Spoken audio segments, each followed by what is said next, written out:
Can you hear me? Yeah, there we go.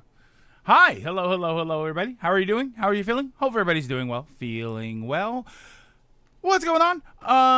Marcos, Flash Monkey, Kia, Logan, Hyro, thank you so much in the hunt with a Twitch Prime tier 1 sub. I'm sorry, subscribe for 34 months. I hope everything is okay. I hope you can hear me. Mr. L. Latimer, what's going on? I hope everything is all right. Wakazi, what's happening? I almost timed it. Please let it be a normal field trip with the shig. I don't know what that means. My hands are insanely sweaty for I don't know what reason. Nervous maybe? Nervous? Are you nervous about the stream? I'm always nervous about the stream. That's why I'm sweating. Hey yo. I had a busy weekend. Was that my cousin's 18th birthday party? Was at my cousin's 18th birthday party.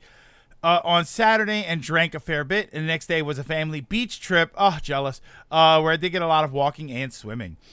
Lord praise Ben Star. Nintendo Museum Direct. I know. I can't wait. We're gonna see the Switch too. I'm excited. I'm excited for that. I love that they had to put like a disclaimer. This is like, we're not gonna talk about the Switch too. Somebody Stealth on Twitter made a comment. I think it was them that made the comment, and they're like, they said they're not going to talk about it, but that doesn't mean they can't show it in the background somewhere. I'm like, here we go. I have an ear infection, and I'm glad I'm going to have 6 days of vacation total because I really need them for my mental state and to take the eardrops 4 times a day. Well, I mean, eardrops, that you can take that to work, right? Depending on what your job is. Can't you take that to work and take a 5-minute break and put your eardrops in? Switch 2 with Silk Song as a launch title. I mean, no, my thought about that with the whole thing where they put up they have to put up a disclaimer that they're not going to have the Switch 2 there. All I thought was, oh God, now every time they tweet about something and they don't put that disclaimer, that's what people are going to notice. The time that it's like, join us for some new information for some new games coming out by the end of the year on a Nintendo Direct in 2 days, and then they're not going to put that disclaimer, and people are going to lose their minds. Nephiloid, what's happening? Weekend was fine. Usual shopping for folks. Also discovered the correct mouse DPI for Apex Legends. Now I can actually keep up with the controller players as a mouse and keyboard player. I mean, your DPI, shouldn't it be like 1200 at least? It's like crazy that you have to do that, right? I can, but it's slightly more inconvenient. Y'all got no excuse now. Play Final Fantasy 16. It's not out yet, though, right? The Final Fantasy 16 on PC, that's not out yet. And yes, play Final Fantasy 16 for all the crazy drama that it causes on the channel. It was a good game. It was a damn good game. Dragon, what's going on? We have a window guy checking our windows, so I'll be back and forth. And the slightest inconvenience can deter me. That sounds like me. You mean Flash? I don't want to go. You mean you mean there are 2 stairs? That doesn't sound like it's for me. If they don't say it, people will freak out. Got Baldur's Gate 3 on the Series X for $1.40. Hold on, what happened there? Is that Neff? Are you sure that's Baldur's Gate 3? That 4 weeks from today? What's 4 weeks from today? Next month, but there's a demo. Wait, which game is that? Hold on. What did I ask already? Which game is that? The Magic School Bus? Oh, Final Fantasy 16. Apex is the only FPS on PC where I have to lower the DPI to like 800. Oh yeah, I thought people played at like 1200 DPI. Yeah, Final Fantasy 16. So yeah, once that comes out, pick it up. £1.40 for BG3 on Xbox. That's the most an Xbox player ever spent on a game, and the newest game they ever bought. So apparently Gamescom is scrapping their best Nintendo Game Award, which they do at the end of every year because they release too many games, which is fascinatingly stupid logic. Yeah, that seems kind of weird. At this point, I'm just waiting for a potential Christmas sale because I really don't want to drop 70 on a game right now. Yeah, I mean, at that point, just wait for Black Friday, right? I always say that I'm going to do that, and then I don't do that. And then I tried to do that last year where I tried to save up some money for Black Friday, and then nothing I wanted was on sale. Everything around it was on sale. Shadow Generations Collector's Edition is really cool, but it's limited run exclusive, and it costs $250. What? Why? Unless I get a real hedgehog. It's already 50. Wait, what do you mean it's already... The Final Fantasy 16 on PC? Is that going to be 50? Second, you're killing us here. I had Xbox points that turned into a gift card. All right, so let me know how BG3 goes. For my Baldur's Gate stories, for my Baldur's Gate experience ongoing. It's $50. But if you get Lilac, but if you do the pre-purchase complete edition, you get the game and I guess that's the DLC, Echoes of the Fallen and the Rising Tide. Like, I mean, that's actually a pretty good deal. For a game that you were probably already gonna spend $70 on, right? $70 and you get the DLC. That's really not bad. Weird. It's the middle of August and no charity room charity. Yeah, isn't that stream normally now? Now you kind of just like reminded me. Yeah, isn't that stream normally right around now? Regular edition of 16 is 50, but with the DLC at 70. Yeah, it's not really that bad if you think about it. Yeah, but that's a damn good game. Definitely get that game. If you like that sort of action-y experience, I definitely think it was a very good game. My Baldur's Gate experience. So I got stuck in the game. I got stuck between. I'm gonna say where I got stuck. I don't really think it's a spoiler, especially if anybody's played it.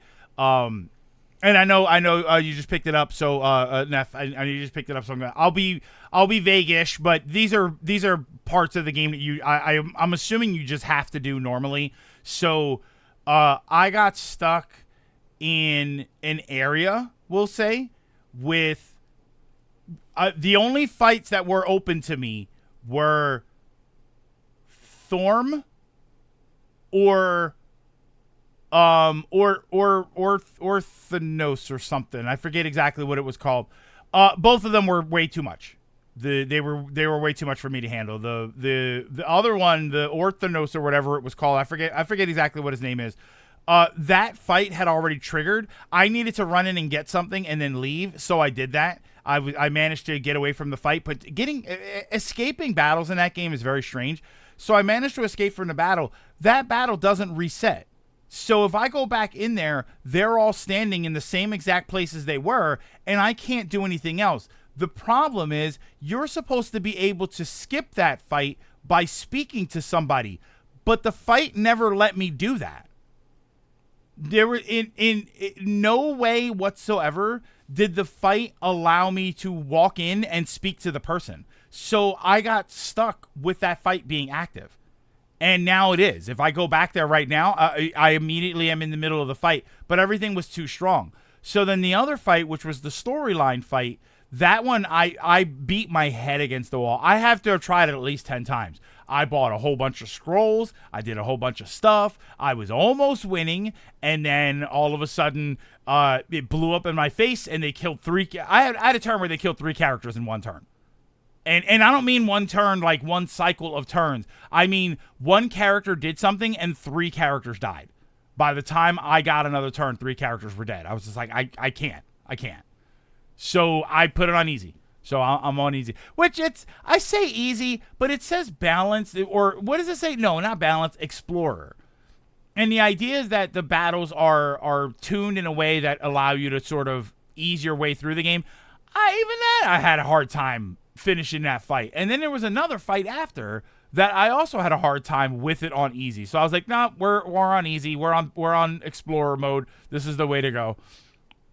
Yeah, hello Ryan. What's going on? The end of the Act 2 boss is brutal, even if you are. And it wasn't even the end, Dragoon. Because I'm headed to the end now. I think I'm headed to the end of Act 2. Which is, it's kind of funny to call it Act 2 because there's nothing that says like Act 1 and Act 2. So when I was looking up information when I first got to this area, I was seeing Act 2 and I thought, oh, is this Act 2? Is there Is there a transition that the game doesn't feel like there was a transition right into that next part of the game. But yeah, I think I'm at the end of it. But I put it on Explorer mode. I was like, this is ridiculous. And it's not like you can level, right? In a game like that, in a normal turn-based RPG, I would say, all right, well, let me go out and explore the world and do some leveling, but you can't really do that in this game. Leveling it's a D&D game, so leveling is like an event, right? you get like a level a month. I did a bit of DIY recycling today. I had this weighted base from a now broken lamp, which I took apart, removed the disc weight, and now I'm using it to weigh down my bin. I had Mr. L, I had a lamp like that one time, one of those sort of tall standing lamps, like you said, with the weighted base, and the base broke.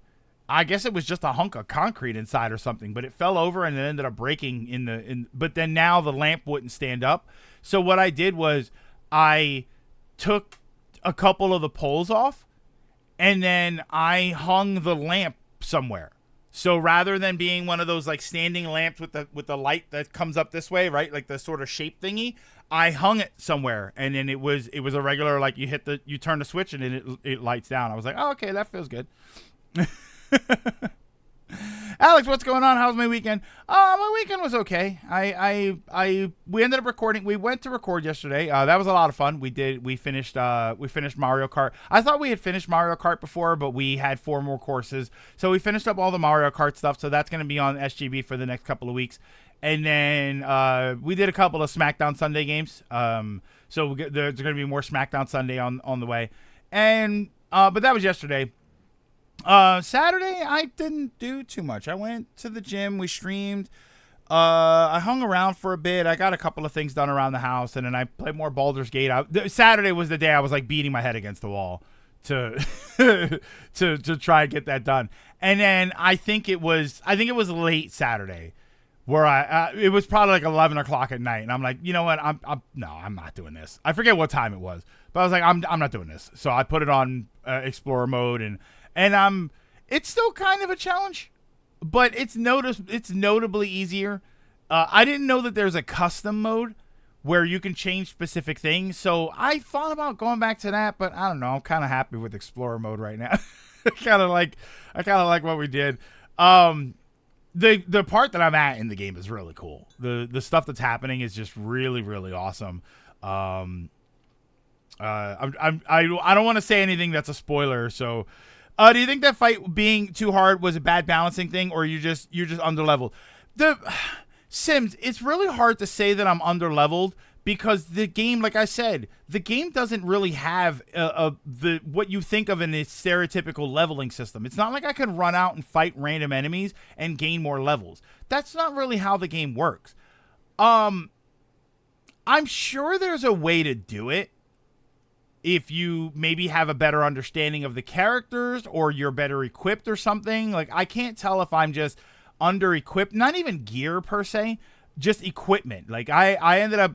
The best I ever did with that fight was I bought a bunch of scrolls and stuff. I bought a bunch of scrolls that act like AoE spells. So I was able to, like, web the floor to slow everybody down. I dropped, like, a meteor on them or something. So... There was things that I can do, and I know that it's definitely possible to win the fight. It's not like, you know, the game's a year old. If the fight was unwinnable, people would have said so by now. But it just, for me, I did it a bunch of times, and I couldn't anymore. I just, you know, and you know what the most frustrating thing about games like that is, and this is true about any kind of strategy game, because this is a strategy game more than anything else. Failure takes so long. It's one thing to get into a fight and you try it for 5 minutes or even 10 minutes and then you fail. It's another thing to be 45 minutes into the fight and then a random enemy runs up. Well, not a random enemy, but an enemy comes up, does a spell, kills 3 people, and it's over. It's like, that 45 minutes down the drain. And there's no point in saving in the middle of the battle because then you're just going to be stuck. The DM is using milestone leveling. I'll say it's not really you, but it's not that Dragoon. That's the problem. It's not Thorm. It's not. Is it Thorm or Throm? It's not Throm. It's the first fight. It's the bottom of the towers. That's what I'll say. It's the bottom of the towers. When you run in with the people and it's the big sort of brawl kind of thing, it's like that. And you start on the stairwell, but then they have all of the, like, that's the problem. Your enemies have a bunch of AoE spells and you don't. So you have to buy scrolls unless you have a wizard, which I don't have a wizard on my team. So unless you have a wizard that has a bunch of AoE stuff, and then that's only one character, I bought a bunch of scrolls so that everybody can use AoEs. And it worked for the most part, but then towards the end of the fight, a door opens and another cluster of enemies run in, and then they are the ones that just annihilated me. Like, they joined the fight. I think it was 3 or 4 of them. They joined the fight, and I was dead. They decimated me instantly. And that was the best run that I had ever done on that fight. And then I was like, no, I'm gonna put it on explorer mode. And I still had a hard time winning that fight. I still lost like half. I lost half the people that they gave me doing that. So it's like actual 5e combat. Probably, yeah. Totally screwed until you've already invested a ton of time. Yeah. I mean, same thing can be said in Mario Party if you get stuck in the Spaceland loop. But at least you have fun in the middle there, and at least the game is timed. I had I had failed fights that were almost as long as whole Mario Party matches. I heard Matt say stuff like what you were describing is commonplace in Shin Megami Tensei, which is an old game. So for a new game to do that is kind of tough. But again, I don't. Here's why I give the game an out. I will give the game an out for that. I'm not going to sit here and be like, this is ridiculous. This is awful. I give the game an out because, first of all, they give you the ability to change the difficulty in the middle of the fight. You can go right in and you can change the difficulty. Second, they give you a custom difficulty mode so that you can go in if you say, oh, I just wish that the enemies didn't hit me so hard. That was one of my problems. I got into one fight after that one. I got into a fight where you run into the room and there's a bunch of zombies. Like the little jobber zombies, right? 12 HP, not really doing anything. They were hitting me for 10 and 15. They were critting me. And that was my issue. It's like, why are the little jobber guys that are meant to, like, you can kill 3 of them at once if you plan your attacks right? Why are they hitting me for 12 and 15 and my health pool is 60? And then you walk in and there's like 15 of them. There was a whole bunch in the front, there was a bunch off to the side, and then in the back were enemies making more. And why are they hitting me? Like, little enemies like that should be hitting me for 2. That should be how they work. They should be trying to zerg me. Sounds like white privilege. I understand what you mean. Skyrim has the same thing where you have levels, but they mean nothing, and your gear and your stats and leveling is the only way to increase your ability. Yeah, like levels are irrelevant in Skyrim, right? Your ability chart, right, or whatever it's called in that's what matters. Your gear, that's what matters. The spells that you like, that's what matters. Leveling is irrelevant, basically. And the thing is with Baldur's Gate, and I'm assuming this is going to be, I'm saying Baldur's Gate, but I'm assuming this is just Dungeons and Dragons in particular. Because leveling is so rare, it does have value. When I go up in levels, I notice, man, I get a whole nother spell class. I get extra spell slots. I get to increase a couple of stats. I get to turn some of my stats into, like, they always have advantage. Like, there's a lot you can do with when you level that feels beneficial. It feels like it actually does something. But because of that, the bulk of that game is what gear do you have? How is your character set up? Which is fine. That's great. That's how those games usually should be. CRPGs and D&D especially. Like, that's what that game should be. But as somebody who is unfamiliar with that, it does feel like I'm not sure how to make my character more powerful in a short amount of time. So Shin Megami Tensei late game bosses having rage timers. Oof, that's very MMO. And hey, Sean, because zombies are supposed to actually be pretty hard hitting, good tactics can mitigate the problem. Yeah, and that's like the thing is the thing that helps is that they go down pretty easily. I'm kind of annoyed though. One of my two of my characters have, when they attack, they get to attack again, and that I got that at level 5. And then Astarion doesn't have that. Astarion hits twice because I have him with a main hand and an off hand, and then his turn is completely done. Like, he doesn't have any bonus actions or anything. Zombies ain't jobbers in D&D. They can Zerg rush you like nothing else. The problem is it's tough for me to look at them and say, oh, they're not jobber monsters, but they have 12 HP. Like, they're weak. They have jobber monster health. What class is Astarion? I made him a rogue. He's like I was gonna say night elf rogue. He's a rogue. I forget what kind of rogue he is. The assassination rogue sounds like a WoW thing, but 5e definitely has power plateaus, but overall, yeah, levels matter. They're just rare. Funny tidbit, I just found in Pokemon Alpha Sapphire, the psychic gym leaders were hired to help with space travel research, but an exec has to butter them up by letting them doll shape to convince them. Wait, doll shop. Their kids, I didn't think they would win them over or giving their whole gym leaders. Hey guys, kind of having a really mad day. Medical insurance screwed me over, and my appointment that I have waited months is now rescheduled. So now I'm gonna have to sacrifice my day off tomorrow to make it to medical appointment on Friday. Can you go into work? Can you cancel your day off and go into work? It sounds like you might be able to. Probably not getting into BG3 until Black Friday now. Next month is Zelda and Astrobot. Rogues take longer to get that second attack, which is so weird. I don't need to talk about this. It looks like 16. Yeah, we actually mentioned that. We mentioned that a little while ago about 16. Play it. It's good. Assassination is a talent tree for rogues. It is, right? Assassination rogue? I knew it sounded wowy to me. I might finally get it and put it in the eternal backlog. Yeah, assassination was the PvP spec. What were the two? It was I was gonna say Destro, but that's a lock. What were the two other? What were the rogue classes? The stats ain't that impressive, but they're incredibly easy for liches and necromancers to create. Yeah, very easy. Trust me, I know. The flip side is that they're very vulnerable to AoE, and a lot of characters get anti-undead. Yeah, I only have one. Only Shadowheart has. Because I'm using my custom character who is a fighter. He's a human fighter. Astarion, who is a rogue. What's her name? Shadowheart is a cleric, and Karlach is a barbarian. Deathstroke is DC. Combat and subtlety rogue. Oh, subtlety. That's the one. Like combat rogue. I think combat rogue. I ran a rogue once in combat rogue. I think it was.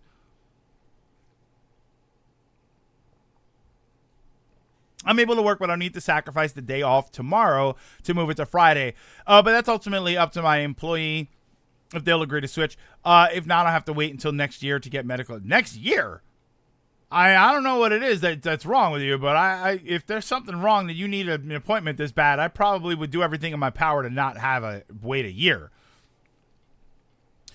Combat was PvE. The other two were PvP, although assassination worked for PvE as well, but was tricky to get good at. The only thing close to classic JRPG stuff in Skyrim is spells have levels, and higher level spells require more magic, and if you take skill in the magic tree, you get skills that slightly decrease the MP they use. My problem with Skyrim, because that's what I wanted to do. I wanted to be like a caster, and you can't really. Like, it was so difficult to be a caster in that game. So then I was like, oh, I'll be a caster in one hand, and I'll have the sword in the other hand. But it stopped feeling like, it didn't feel viable for a long time to be a caster like that. So I was just like, I'm just gonna wield swords and stuff. It didn't even feel fun. Like, that was my problem with that. Oh, what cleric are you using? Shadowheart being trickery? No, not trickery. I forget what it is. I forget what I set up for her. She's like standard. I think she does a little bit of combat, but she's pretty standard as far as I can tell. Debt broke. Wait. I had a male human rogue and a female night elf hunter mainly. Hello, can I use the restroom? Yeah, that's fine. That's fine. Don't forget your hall pass. Hopefully it's not a separate purchase. Unfortunately, the doctor is booked for an entire year. Had to wait months just to get a checkup, and yeah, it was pushed as an emergency. 5 years waiting for hernia surgery. Ooh, got an appointment. It was canceled. Oh no. I try my best not to take for granted being healthy. As healthy as I am. I made my Shadow Hunter to Storm Cleric, and it was fun. Yeah, I forget what the versions of clerics. That's why I don't know too much about the classes. I don't know like off the top of my head, like what spells would she have? How would I remember her to be different from any of the other ones? I know that I turned down. I turned down her opportunity to be a Dark Justiciar. I did turn that down. Although, did I say that? I did have to save scum. I did have to reset the game. I wanted to see what would happen, but I did have to reset the game. Something happened, and I killed her. but then I reset the game, and she was A-okay, because I didn't want to lose her. Oh, and I watched a video yesterday. I didn't realize this. I watched a video yesterday about what happens if you don't pick up the main characters in the game. So I'm thinking back to when we first played the game on stream. And there was a hand sticking out of a portal. And I forget how I reacted to that hand. Do you remember what I did? I don't remember what I did with that hand. I didn't chop it off, did I? All I know is I didn't realize that was Gale. So I don't think I don't think I can get Gale in the game. Hospitalized for about a month. Starting around the beginning of April, it would have cost me $420,000. I'd rather just Sean, at that point you just let them make you healthy and then you just go to debtor's jail. It's just worth it. When you go to Respec Guy and change them, I'm reminded of the hand in the toilet in Majora's Mask. Yeah, I didn't realize that. I also don't have help me out here because I don't have Gale, which I think I know why. I don't have Lae'zel. Why don't I have Lae'zel on my team? I was with her in the beginning, and I didn't tell her to leave or anything. I didn't think so anyway. Will I meet her again? Will I meet her on the path to Baldur's Gate? I got very lucky. They waived my entire stay since my case was so unique, and I was at Vanderbilt, Nashville. Damn it, Gale. Yeah, I don't have Lae'zel on my team at all. And I have Will, but Will stays back at the camp because I don't want to use Will. I think the next playthrough that I do, that's what I'm going to do, though. I'm going to get Gale. I'm going to make sure to keep Lae'zel. And then I'll get Will. And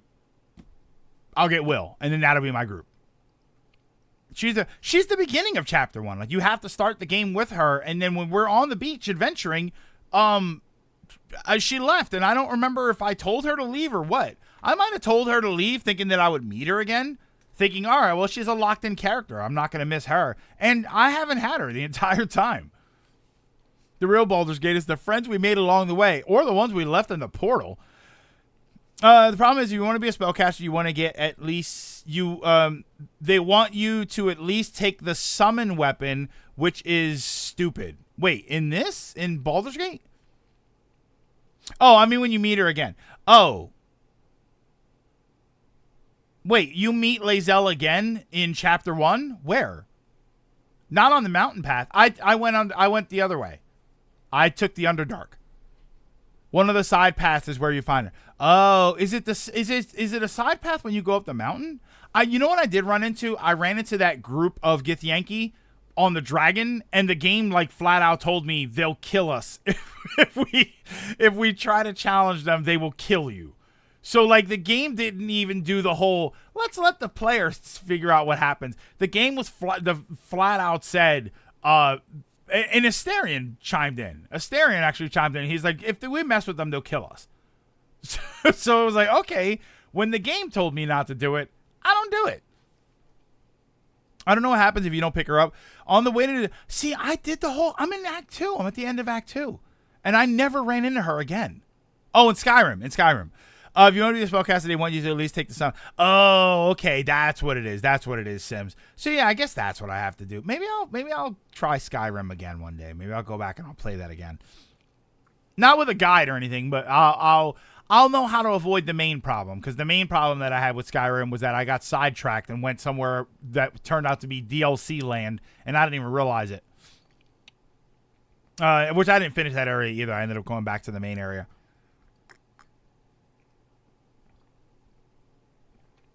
Greg, I'm stuck on hold with my internet. Help me stay sane.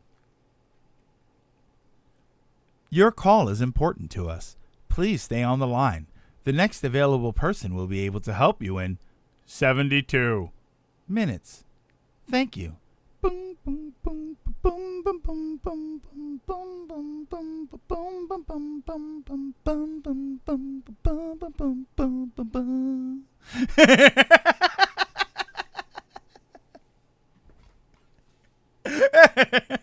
I'm in sync.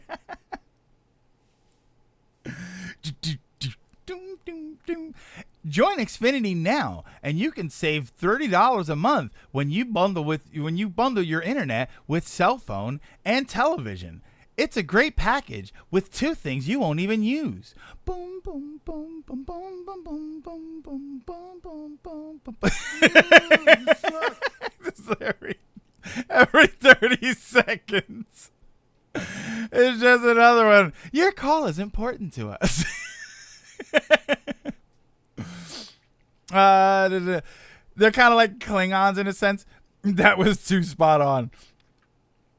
I mean, hell, add the saxophone wailing in the background. Yeah, I don't have any sort of like music button that I can play something there. That's good. Yeah, I'm very much enjoying the game though. I am. Well, I'm enjoying the game more now that I put it on Explorer mode. Your call is important to us. Now, let us ghost you for 7 hours. No, I'm sorry. Now, let us ghost you for 7 hours.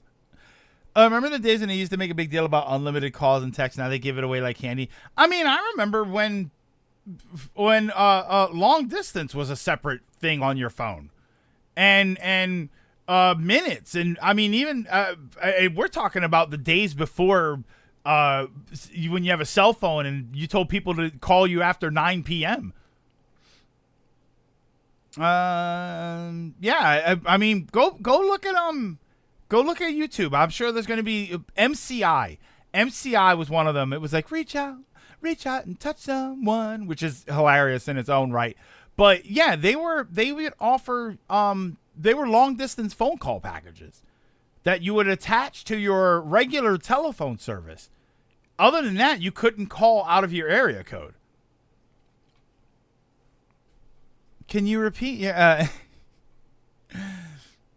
Please say or type the reason, the number that you'd like to have.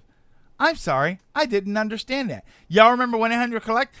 Call and collect, I don't know if you can still do that. I don't know if you can still do any sort of call and collect, but yeah, call and collect used to be a thing that you would do where you basically would reverse the charges. You would make a phone call and then you would charge, you would do it from payphones a lot, and then you would charge the other person for the call. But then you had to accept it. The other person had to accept it. You were receiving a collect call from, and then you'd hear the voice, and then they would ask you to say your name. So then you would say like Greg, and then the other person would say, "Oh yeah, I accept the charges," and that's how you would collect call. Reach out and touch someone. I'm calling the police. Even joking about that heats me up. Remember mail-in orders for those old toys on TV? Mail-in for toys? Well, I remember the toys that they sold through TV, the as seen on TV toys and whatnot. Mainly forgets to further and drain their parents' wallets. And hi, Ronan. I know you're talking about yes. Why do you have to wait for after 9 p.m.? So, what would happen was in the earlier, well, the Nokia days, like that era of cell phone, not like the 80s era of cell phones, you would have to pay for every minute that you were on the phone. You had to pay. I think 6 seconds into the phone call it would charge you the first minute, and then you basically had to pay for minutes. And that's what you would do. You would go and you would get like a prepaid phone, and then you would buy minutes, and you'd get a card with 800 minutes on it or whatever, and then you put in your code, and now you had 800 minutes. So that's how some old cell phones used to work. But you didn't get charged minutes if the phone call was between 9 p.m. and I think 9 a.m. So you would get a call at you would get a call at 8:30, and then like pick up the phone like, yeah, call me in a half an hour. and then you wait, and then you would get a call at 9:01, and then you'd be able to talk unlimited. Unlimited calling after 9 p.m. That's how they used to advertise it. Yeah, then scam the collect call by sticking "Mom, pick me up at Greg's." Yeah, like, please say your name for the person. And it's like, "Mom, I'm pick me up at Greg's." And yeah. There was an old commercial. There was an old commercial for that where I think it was for 1-800-collect actually, and it's like an old couple, and they're sitting there and they get a phone call, and the phone call is like, "Oh, do you accept the charges for this collect phone call from We Outta Baby Eats a Boy?" Was their name. Like, that was the name that they said. We Outta Baby Eats a Boy. And so the old man says no, and he hangs up the phone. And the wife says, "Oh, who was that?" And she says, "Oh, it was whoever. They had a baby. It's a boy." It's like, that's great. That's sort of what you did. Oh my God, Singular Wireless. Oh no, the Nokia days. Yeah, I mean, all of this stuff was all legacy. These are your origins, right? This is the same thing that gamers today probably think of when they hear about Atari. Like, when you tell somebody that when you were young, the video games that you played, the pause button, the game select button, and the reset button not as much, but like the game select and the pause button were on the system. Go look at Atari 2600. It had a button for black and white TV, right? You had a switch that changed it between black and white and color, and you had buttons on the system that were, if you wanted to pause the game, you had to flip that little switch. And a million days then followed. The no ME days. Wait, the no me days? I was a Sony Ericsson guy back in the day. I still have one of those old phones. I had an old phone that I don't know what happened to it. I would hope I didn't throw it out, but I probably did. I kind of wish I would have it just for nostalgia's sake, but realistically, it's not going to do anything. I remember feeling so proud of myself when I managed to complete an eBay order using an old brick phone browser. Yes.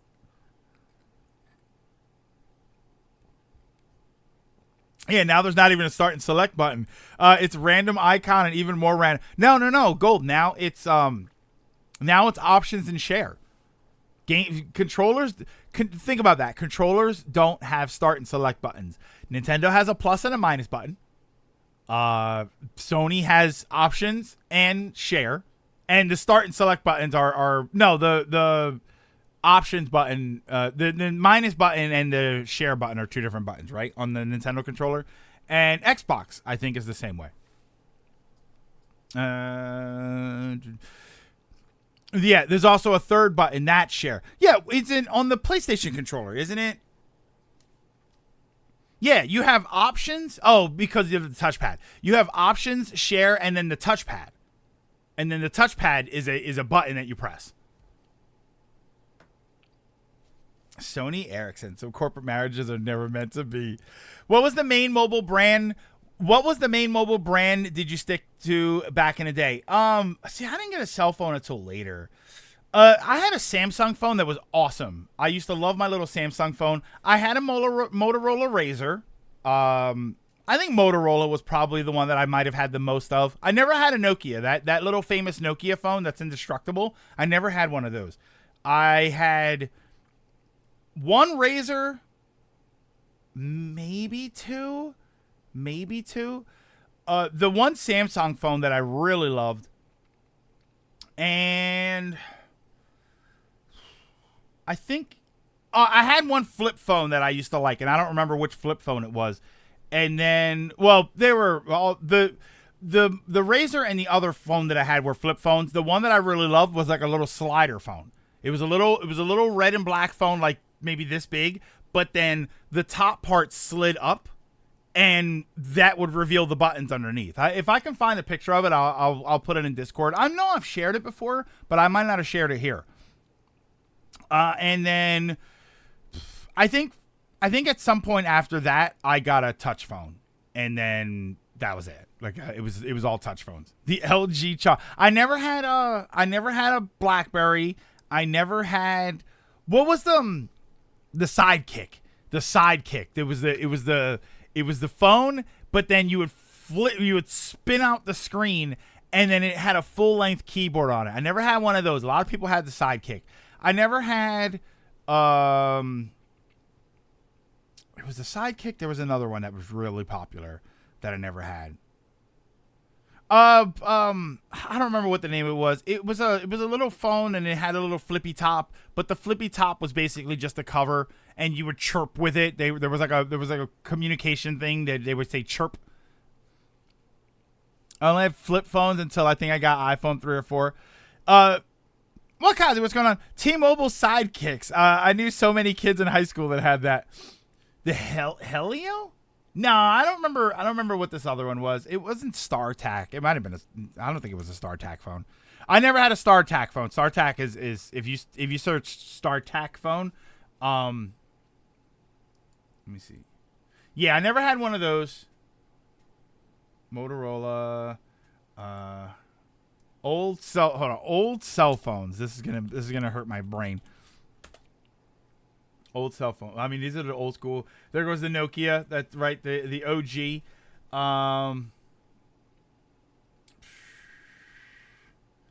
There's some of the Nokia phones right before the really famous one, which is what's the real famous one? It's like the 3310 or something.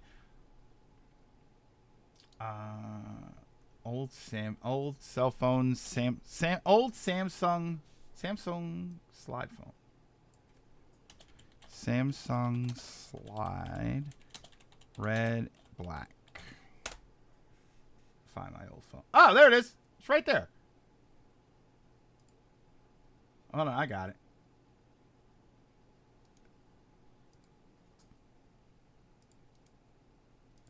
This was my old phone. I had one of these. I loved this phone. It was such a good phone. I had 3 Sony Ericssons.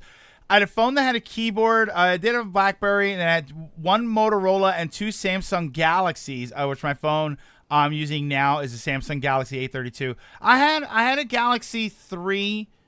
I had it's like Samsung's cheap one. It was not the S3. It was like the J3 or something, or J4 or whatever the hell it was. I forget what they were. They were like the lower budget one. And then I had a Samsung 7, and now I have a Motorola 5G stylus. Is that what it's called? Motorola 5G stylus. Yeah, that's what I have. It's a 5G stylus from, I think, about 2 years ago. It's a good phone, man. I actually really like this phone. I'm surprised. And I like the stylus. This is a cover. I like the stylus. I mean, I show it to you like it doesn't look like every other cell phone, but it's got at the bottom. Let me try not to drop it in my coffee here. Got a little stylus. I love this thing. I got this because it was the phone. Like, I needed a phone desperately because my last one broke just randomly while I was at work, like dead, like the CPU died or something. So I went to get one, and this was one of the ones that they had in stock, and it was a good phone. And then it had the stylus, so I thought, oh, okay, that's actually pretty interesting. I probably won't use that too much. I actually like it. I did a lot of fun stuff with this phone so far. I have like little art programs and stuff. I draw little doodles. Wasn't a Sidekick the Robin? Because they be robbing you with phone bills. I have an S24 Ultra now. Legit reasons, not for compensation or anything. Why were so many Power Rangers Morphers phones? Wait, why didn't they partner with phone companies to make Morpher themed phones? And why did Nintendo systems never have official Pokedex paint jobs? Well, Nintendo never really did a lot of mobile stuff, so if there was a lot of people thought that would have been a good idea, and they never released one. A lot of companies didn't really do that stuff. They didn't really do like custom sort of phones that were functional. They didn't bother doing it. I guess back then it wasn't really. I don't think anybody looked at, like, once cell phones really started coming up. I don't think anybody thought this is just a fad and they're not going to be popular anymore. But cell phones weren't really cheap. You know, cell phones were a thing that you bought, and you bought them for functionality. You didn't really buy them because it was the cool looking one. And even that's kind of the case, right? Even that's kind of the case now. Like Apple, yeah, sure. iPhone is a weird sort of status symbol kind of thing, but for the most part, all the phones kind of look the same. So everybody just gets the one that, that is available to them. That's the most available to them. What I do miss is the days of different colored phones, and everything was really interesting and it was so cool. And you had flippy phones and slidey phones, and if it had a little touch screen that was cool, or had a little screen on the outside, like all of that was really interesting. And then I don't know, cell phones started to become what they are now, and now they're just screens in your pocket. The PlayStation did a phone? You see limited runs new? Yeah, somebody mentioned that, Dragon. Somebody mentioned that before you got here. $250 for a limited run collection. I'm like, the irony is we complain about limited run being this thing that it's just manufactured rarity, and that's the perfect example of it. PlayStation phone. Xperia phone? Oh, is this it? The Xperia? Is that what it is? No, you used to have an OG Pokedex that was released. It was so good. Oh, I'm not talking about a Nintendo phone. Oh, I mean a Nintendo DS Lite painted like a Sinnoh Pokedex. Oh, okay. I mean, Flash, at that point, why not just release an OG Game Boy that looks like a Pokedex? I mean, that's basically what it was shaped like, right? A Tokusatsu hero that morphed with a phone. Excuse me, while I rewatch Kamen Rider Fies. I remember I just moved to the States and went to the supermarket for the first time. I got this Pokedex toy which I thought was $3. Turned out it was $30. The iPhone status thing is interesting because it doesn't seem like it's a thing in most countries. No, it's America. It's America. It's like that. It's just chemical. The idea of buying an overpriced piece of technology or anything really because it is a status symbol is I'm not going to say it's purely American, but it's very American. I love the creativity for the case, though.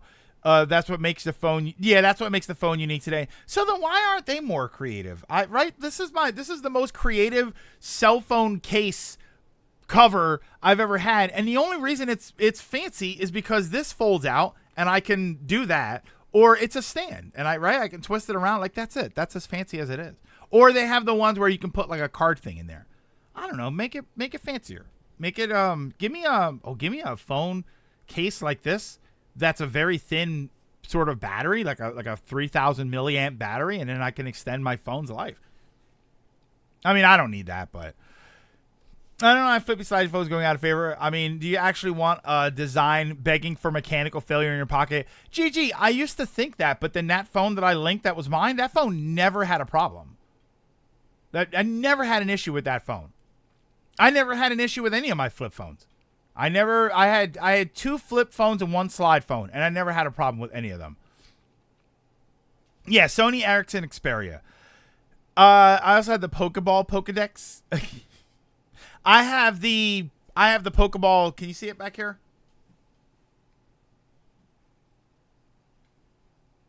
Right there. Right there. That right there.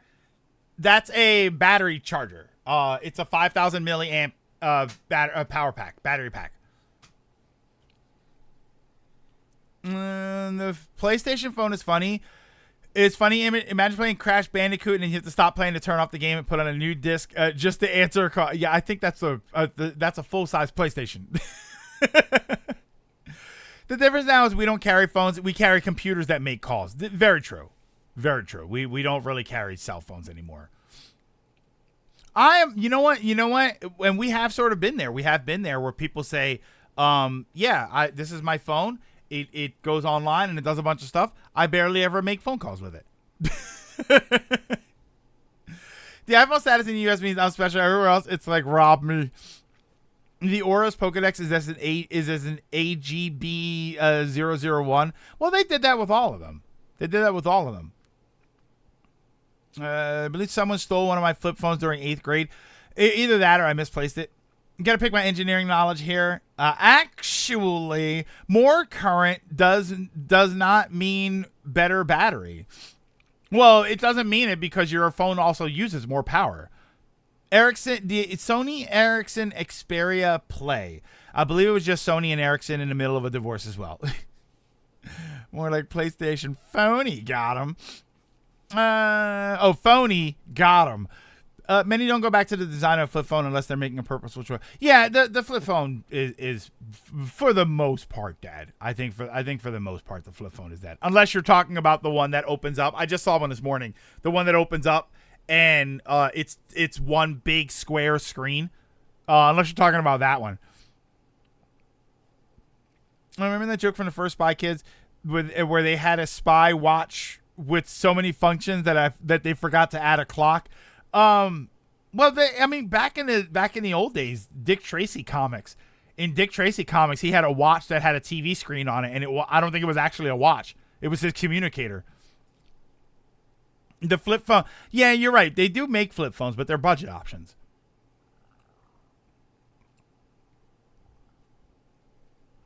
Executor, is that the $250 one that everybody's talking about? I don't hate the idea of these new wide pop open phones, but they get so heavy. Yeah, I'm not a big fan of that. I don't need my. I like my screen in my pocket, but I don't need my screen to be gigantic. Flip phones aren't dead. Look up the Motorola. Oh, that's right. They did make a new Razr a couple years ago, didn't they? Razr. Hold on. New Razr phone. Yeah. Oh, that's the Ronin. This is the GBA SP. Yeah, this is the SP. Yeah. Is that what you were talking about? Somebody mentioned the AGS 001. It's this phone. It's the new Motorola Razr 2023 and 2024. You don't want to turn your phone into an iPad? Nah, I don't need it to be that big. I mean, that's good functionality, but imagine they come out with those flip phones, but it flips like 40. It's like, hold on, everybody. Let me take my flip phone out. It's the new Samsung Origami. Oh wait, hold on. That's actually a good name for a multi-flip phone. Oh no, that actually makes a lot of sense. Cause you know what's gonna happen. Let me tell you what's gonna happen. All right, let me tell you what's gonna happen with cell phones. You're gonna say, "Oh, hold on, let me get my phone out."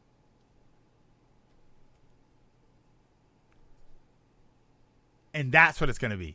It's going to be a three-fold phone, so you get a tablet, basically. Like you said, you don't want it to be a tablet. That's exactly what it's going to be. Someone at some point is going to do a three-fold phone, and the whole thing is going to be, what is this? It's going to be like 7 inches by 12 inches. Watch. It's going to be the whole thing. Yeah, I just want my hologram phone. Just, where the hell's my hologram phone? It's going to break after 1 hour. My mom's one of those phones. It's weird to see bendable screens. Yeah, that's what I'm saying. There's already the fold. Wait, you're saying there's one that has 3 folds? Or like 2 folds, which is 3 separate pieces? There's no way, right? A 3-panel phone? Is there a 3-panel phone? Oh my god. Oh, they did it even. Wait, they did it even crazier than I said. Hold on a second. Hold on. They might have done it even wackier than I said. This new foldable. This is from 2019. It was called the Galaxy Fold. Yeah, that's from 2019. I guess this never took off. Let me see. Hold on. Yeah, these are from 2019. Here, I'll give you this article here. Look at the picture really quick before it tells you something. Yeah, real quick. Can you check some? I cannot, Roland. I cannot. But hello. Never someone at Samsung to take this idea and not give you credit. But I will say if weight wasn't an issue, I'd really like a fold phone for utility. I don't think in a commercial product, but the concept has been shown in places. Yeah, like in that article, they showed a concept like 5 years ago. So I don't think anybody's gonna really care. Not to mention, people are just gonna be worried that it's gonna break. Weren't they supposed to be doing a phone that was clear? Remember when they were speculating about a cell phone that somehow was perfectly clear? And I don't know. I remember seeing that and thinking that seems kind of interesting, but I don't know if I need that. I said this before. Modern day smartphones since 2008 are essentially a combination of cell phones and PDAs from back. That's all they are. Well, that's all it is, Wakazi. It's like Dragoon said, and like a lot of people have said before, they're just computers. They're just computers that tie a bunch of those functionalities together, and they happen to make phone calls. Yeah, that's all it is. It's a computer. It's a touchpad. It's a PDA. It has all that functionality built in, like all of those things and that's how technology works. I mean, you see, remember QR codes? Remember when you needed a special app on your phone that read QR codes, and now it's just built into your camera? Just point your camera at a QR code, and it'll acknowledge it, and it'll give you the website for it. It is Tesseract from RE6. I never played RE6. PDAs are, I would say, the only thing the smartphone has 100% definitely killed. What do I think? Do you think cell phones? You think cell phones killed off PDAs? Yes. I think they were different enough to say that cell phones killed off Blackberries. I think Blackberries were different enough that you could say that, yeah. Any functionality that you got out of a Blackberry was annihilated by cell phones. What else would I say? Cell phones. What PDA? Personal digital assistant? Isn't that what it was called? More like evolution. For Blackberries? See, but Blackberries and cell phones existed at the same time.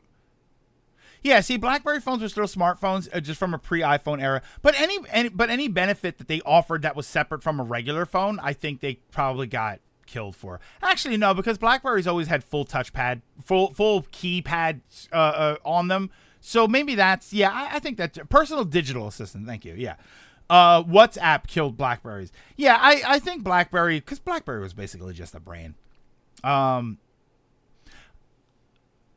tell you what this killed. I'll tell you another thing that this killed. Do you remember when you'd buy a digital camera and you'd have that with you? Why in the world would you buy a digital camera now and carry it with you when you've got a camera on you all the time? This killed digital camera market. The small digital camera market. Not like big DSLRs or anything, but the idea of going and, I'm going to get a little Samsung or a little Canon, right? Oh, look at my camera. It's this big. And who cares? Your whole studio is in here. You don't need it at all. Unless you're a photographer. Unless you're a photographer and you need a big DSLR camera, that's still a good market. But as far as like, I bought a little digital camera so that when we go on trips, I got a little camera with me. Dead. There's no point. There's no point. Cell phones kill digital cameras hard. Someone's crying in Radio Shack right now. I remember using them when we went to the zoo for a school trip. And it's a shame because I like digital cameras, because digital cameras, you could take the SD card out, go to a CVS or a Target or something, put that into the machine that they had and pick prints. And now you have to like order them. It's kind of weird. Disposables are still thriving, especially on vacations, as people don't want to risk losing their $1,000 phone in another country. Well, no, not disposables, Lilac. Digital cameras, I could see having that use, where you don't want to take your phone somewhere where your phone's not going to work, so you would have an actual digital camera. But I'd argue that the vast majority of people don't do that. They just bring their phone with them. Especially now, you can get a SIM card that works in another country, so you can still have your phone. Oh, replying to someone else. Okay. Yeah, but the disposable cameras, people like to defend. There was a time where people defended disposable cameras, and I always said no, because you use a disposable camera and maybe 3 pictures were good. I would get a disposable camera like developed, and I'd get a bunch of pictures that were useless. They were all way too blurry or something. It's because you can't tell. You can't see the picture quality. I give you a reason, Greg. The battery. I have YouTube open on it. My phone doesn't last 6 hours. I mean, definitely not if you're watching YouTube the entire time. But if you go somewhere and you're taking pictures and you put the phone back away, I think you're fine. Especially since digital cameras at one point took AA batteries, and then afterwards you can plug them in. But you know, your phone. That's a problem. Is that your phone has a lot more functionality. iPhones and Google Pixel phones murdered digital cameras.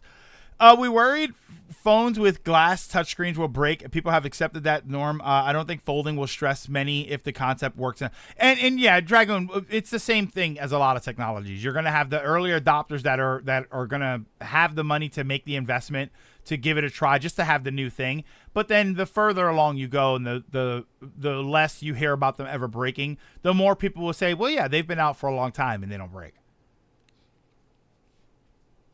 People still buy DSLR cameras, even semi-DSLR for certain reasons. They can have much bigger camera lenses. Yeah. That's why I keep saying that. Digital DSLRs are fine. Like, that market is fine. But the small digital camera, the little one that you had in your pocket that you took for trips, the vast majority of people don't really buy them anymore, because you get enough functionality out of your cell phone, out of your camera and your cell phone. I mean, there are content creators that make all of their content with their phone. They take pictures, they take videos, they shoot YouTube videos and stuff. They do it all with their phone. And yet, with us all having cameras in our pockets, we still have not found Bigfoot. Yeah, we still have not found. Actually, Sims, we might have found Bigfoot, but more than likely, we thought it was just some weirdo making TikToks, so we just ignored him. They found Bigfoot, but he was a Vine star, so he's gone now.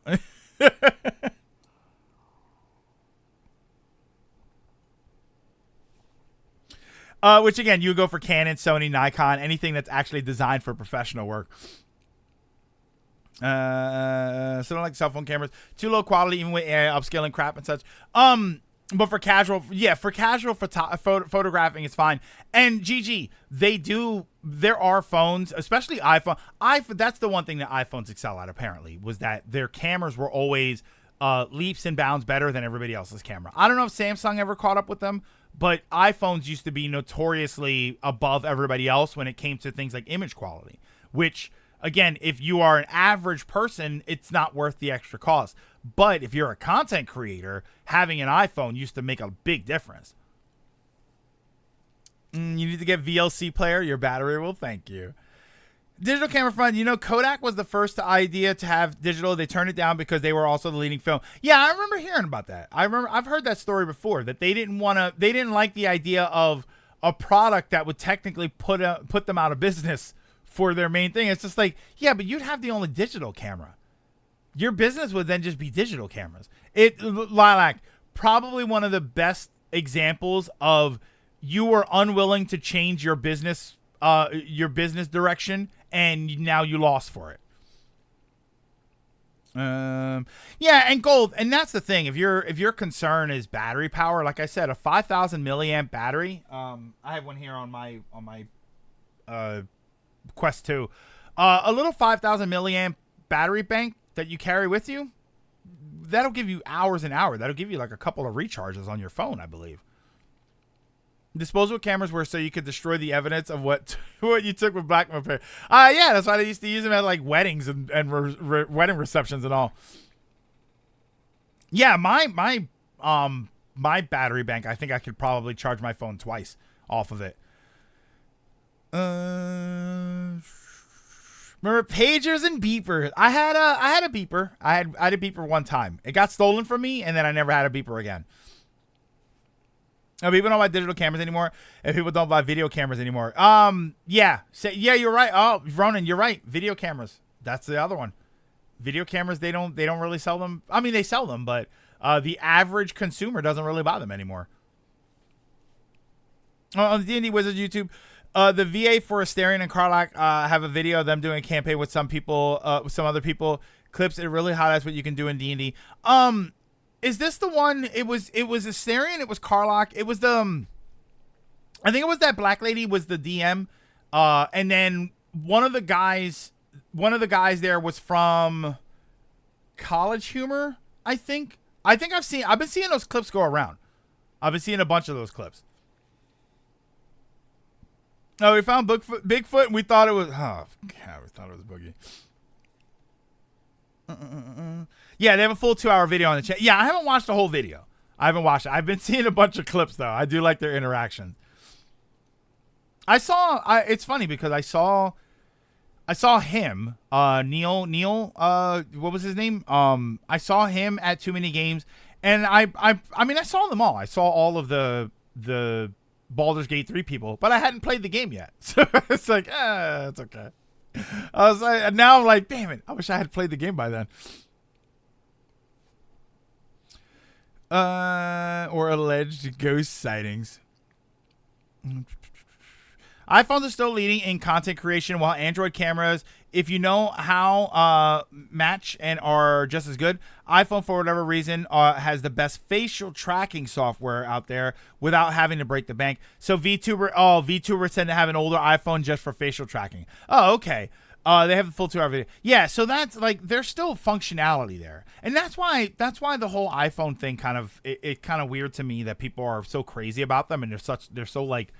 I feel like it's bordering on culty when it comes to iPhones, when people are they're so ridiculously dedicated to it.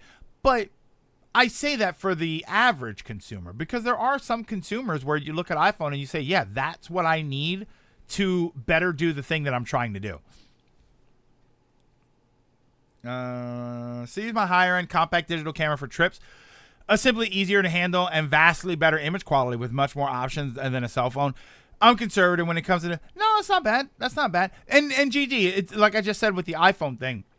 It's really about I'm more talking about the average consumer, because yeah, if there are very specific things that you like or don't like, then yeah, you'll have a digital camera, you'll have a camcorder, you'll have or you'll have what was I gonna say? I forget what the other one was, but yeah, then you'll do that. But for the average consumer, they usually don't need anything that specific. Speaking of videos, did you see the 2 videos I sent you? No, I don't think so. Send them again. I don't think so. Were they on messages? Wait, it was on Twitter? I saw Twitter messages, but I don't think I watched the videos. Here we go. Oh. AGM, I don't know, man. I'm so torn about. I didn't watch them yet. I'm so torn about enjoying that stuff again. I don't know. Like, AGM, I feel like I'm supposed to not support that, you know? I forgot what show it was, but it was a Tech TV before it became G4. Someone had a PC mouse that also acted as a flip cell phone. It was wild. We'll have to search that later. Name a game you wanted to like, but ended up just hating. Anything Mana. Going back to recent discussions, anything Mana, right? Sword of Mana, Trial of Mana, Children of Mana, like any of the Mana games. I've wanted to like every one of them, and I have not liked every one of them. Ender Lilies. I liked Ender Lilies to the end. Lilies. Remember when Apple said 1984 would not become 1984? No, now it's 2024. A few of the YouTubers I know have Android on their main phone, as their main phone, but they got a secondhand phone from secondhand stores just to track themselves. But not all people. People care about iPhones because of the camera. The amount of vain people that take selfies for Instagram is crazy. I guess so, yeah. Oh, Ronan, the videos are just it's the AI presidents. Remember we watched the AI presidents? He sent me 2 of those videos, and like I don't know if we're supposed to laugh at that anymore, right? With where AI is and like, are we supposed to support that? I don't know. It's funny though. It's such a weird gray area. I don't know if you're supposed to laugh at that anymore because AI is what it is, and it's so like, oh, I don't know if I can have fun with it.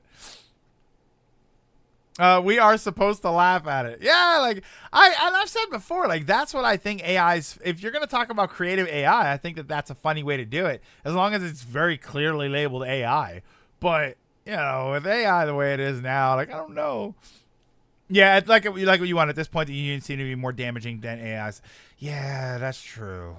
That's true. The union did do some damage to the anti AI movement. When it comes anti-generative AI movement, they did do some damage there. Think about phone cameras now. So they all heavily process their pictures by default. So whether you prefer Apple or Google or Samsung or Google, really comes down to the algorithm you prefer more than the other camera hardware. So yeah, I mean, I wouldn't be surprised if at some point we get back to film, and because I think that that's something that we can do. I think that we're at a point where getting back to film might be something that a lot of people want to do, as long as the film process is easier. You know, it used to either be that you went somewhere and you got your pictures taken, which a lot of people didn't trust. A lot of people didn't like the idea of doing that, even though nowadays we share all of our pictures online and everybody acts like they care, but they don't.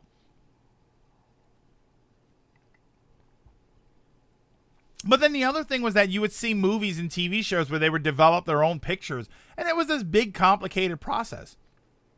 So now I wonder. I wonder if is there technology out there where, all right, I took a roll of pictures with my 35 millimeter camera.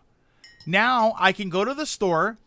I can buy a little device where I load the film in, and then it will process every image. It does it completely in the dark, so you don't have to worry about this. You don't have to worry about exposing your negatives.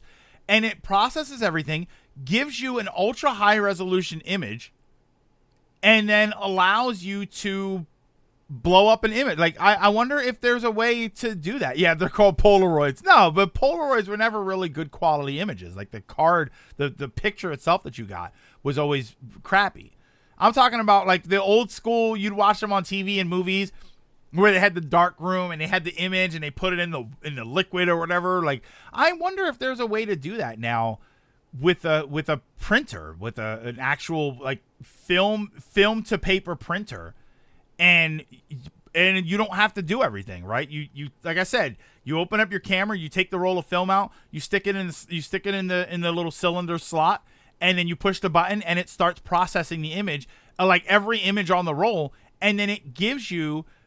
It saves them to a file, and then you have somehow it makes negatives for you, or I don't know. I wonder if there's a way to do that. I wonder if there's not makes negatives, because I guess that's technically is the negative, but I don't know. I wonder if there's a way to do that.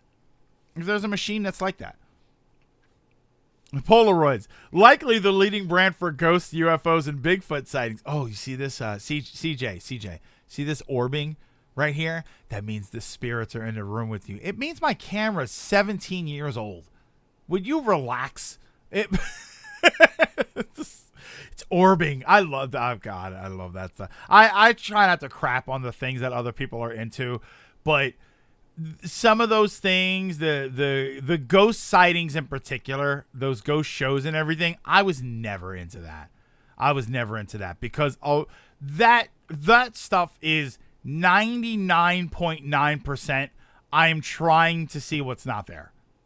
I want to believe that it's there, so I'm looking for every possible reason that it's there. They're all potato quality. I still like hey there, what is it? Hey there, demons. It's me, your boy. They keep finding toast instead of ghosts. I mean, hey, if you want to hire me as a Toastbuster, I'm down. Cheers.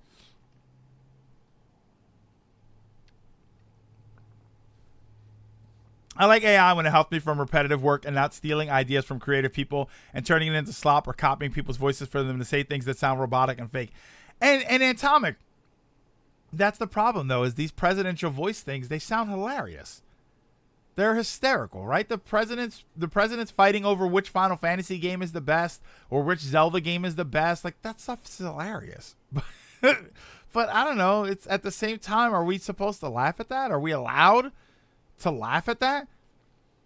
And yeah, with what's going on right now with SAG-AFTRA and the decisions that they made, which are very unfortunate, if they're not going to defend themselves against AI, are we supposed to? Either potato quality or poor quality security camera. AI can be great, but generative AI for the most part is not. We're supposed to laugh at it. Problem is AI is getting better and more people are misusing it. So it's a hard gray area. Yeah, like it feels wrong. Yeah, in Flash, that's my problem. Like I feel like I'm not supposed to be laughing at that stuff. I feel like, we're supposed to hate this, right? Doesn't this take jobs away from impressionists, right? We talk about AI voices taking jobs away from voice actors, but isn't this stuff taking away from people who do impressions? What's the point of what's the flair and the flash of an impressionist if you can just write a program and use an AI voice that sounds exactly like the person? Hearing Biden go, Trump, your opinion is total cap. Final Fantasy VIII was a masterpiece in its craft. It's great. Like, that's so funny. That's so funny. It's hilarious. But I don't know if I'm supposed to laugh at it. We're eventually going to reach a point where AI becomes indistinguishable from the real. I mean, we already kind of are. There are moments where you sit there and when I listen to ads, when I in between videos on YouTube, when there's ads, there are times, or not just ads. You know what? No, you know what I get a lot? YouTube Shorts, and I guess TikToks would have it too, but I don't watch TikToks. YouTube Shorts, where you get a voice that's sort of describing what's happening. And you have a couple of voices that are very clearly AI, but then I hear some other ones. I watch some other videos where the voice is talking and it's sort of describing the scene, and it takes me a while to think, is this an AI voice? Or is this just a very robotic sounding person? And I don't even know anymore. And we're already at that point. Remember, satirical parody voices are deliberately an exaggeration of what we think said person sounds like. Yeah, you're right. Other than actual, it's Mr. L. You're right. An actual person doing an impression is always an exaggerated version. It always exaggerates the qualities that we associate with that person, right? When you did a Clinton voice, you didn't do a Clinton voice that sounded exactly like him. You went, oh, and then we're going to go and we're going to hang out in the back of the White House. Like, you exaggerated it, but you exaggerated the aspects of it that you associate with it, where he talks a certain way and he has a certain inflection when he speaks. And it very clearly doesn't sound like him, but it sounds like him enough for you to make it funny. And I wonder if that's like the Uncanny Valley thing, where it's so close to the original that it starts to become not believable. The presidential voices, they sound so funny and like they sound so close to what the presidents actually sound like. But you really notice the little inflections where they don't sound like them, or the fact of the things that they're saying, right? When Biden says no cap, like that sounds wrong. And as a result, it stands out more. Even if it sounds exactly like what he might saying it, what he might sound like when he says it, the fact that he won't say that is the thing that makes it fake. And as a result, it probably makes it a little more fake. Yeah, I mean, just the fact that he's speaking in complete coherent sentences is a bit strange. And Lilac, and for that second guy, whose name I'm trying not to say, he's answering the questions that he's being asked. I'm going to tell you right now, Final Fantasy VII is the greatest Final Fantasy ever. Like, he didn't dance around the question like he always does. But that's too political. Voice actors and live action actors are prime victims of generative AI. Imagine an actor not wanting to be in a certain movie, but his digital likeness is inserted in that film. I mean, I think digital likeness is going to be an issue. I think that's definitely going to be a problem. I think for right now, the voices are the problem. Like, let's say The Rock didn't want to do Moana 2, right? Let's say he didn't want to do that. He didn't want to be Maui again.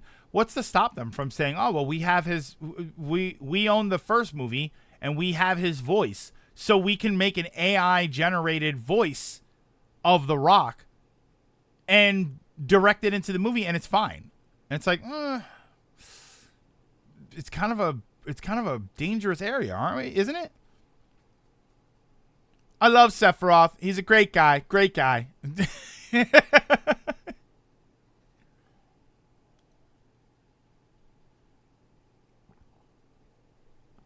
Peter Cushing being dead didn't stop him. Well, they got permission from the family, didn't they? Didn't they get permission for that? He's not the only one. I mean, that stuff has happened before. The idea of them like using old characters. There's an episode of Tales from the Crypt. Remember the Crypt Keeper? There was a Tales from the Crypt episode with Humphrey Bogart. So that's been a thing for a while. The voice actor strike, I think, is done. They settled the voice actor strike, but some of the decisions about AI in the voice actor strike were not good. The video game strike, there's like a video game developer strike. I think that's the one that's going on now. Or I think they are in a position where they can strike if they want to, but I don't think they have yet. Crypt Reaper's gonna be me when I get old. I was gonna do the Crypt Keeper laugh. Carrie Fisher, though she wasn't actually dead at the time, they made it just by the time they released it.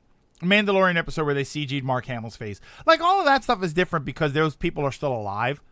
So they can write off on that and they can say, yeah, I'm okay with that. Like the Carrie Fisher thing. Carrie Fisher had passed away when the movie came out, but she was alive when the movie happened. So she was okay with that. And that, like, that's a bit different, especially for that. You're kind of aging them down.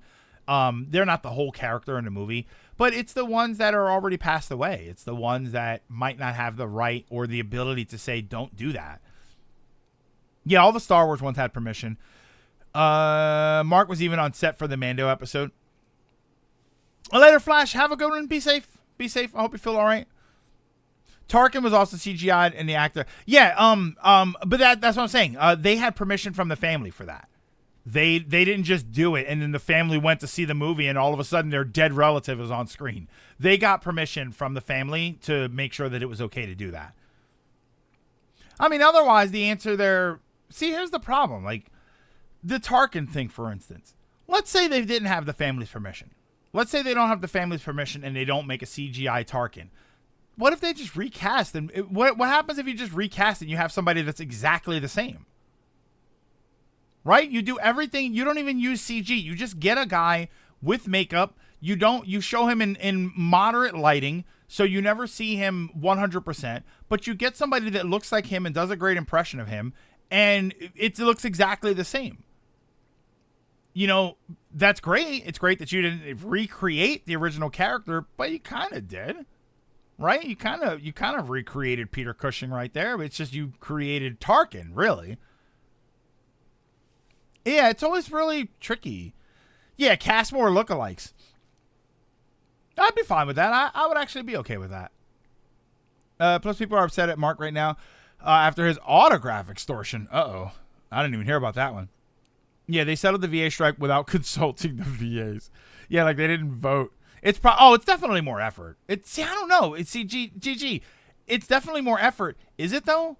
I mean, you get an actor, you have him on set where everybody else is already acting on set, as opposed to, all right, we're gonna have everybody act on set. We're gonna have a stand-in. We need to decorate the stand-in with a whole bunch of things so that we can alter them visually. We need a computer artist that's going to visually change, like digitally change them, and like there's so much stuff that you have to tweak. It feels like it would be easier just to have someone on set who is a lookalike and does a similar impression, and then just have that be the footage, as opposed to going through a whole bunch of post-production stuff in order to make it that.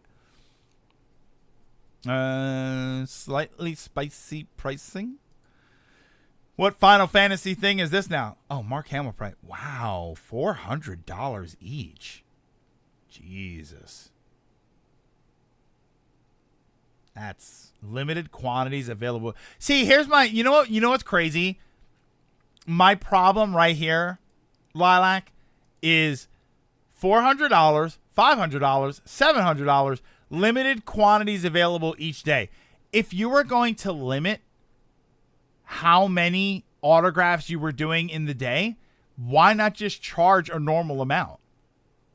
It would be one thing if you said $700 and the idea was that would limit the amount of people that wanted autographs. But if you were going to limit the number anyway, why did you even bother doing that crazy pricing? There's no way he needs the money. Someone is scalping the $400 one on eBay for $700. Good Lord. Something doing CG and post, it can get cheaper than actually dealing with people and HR.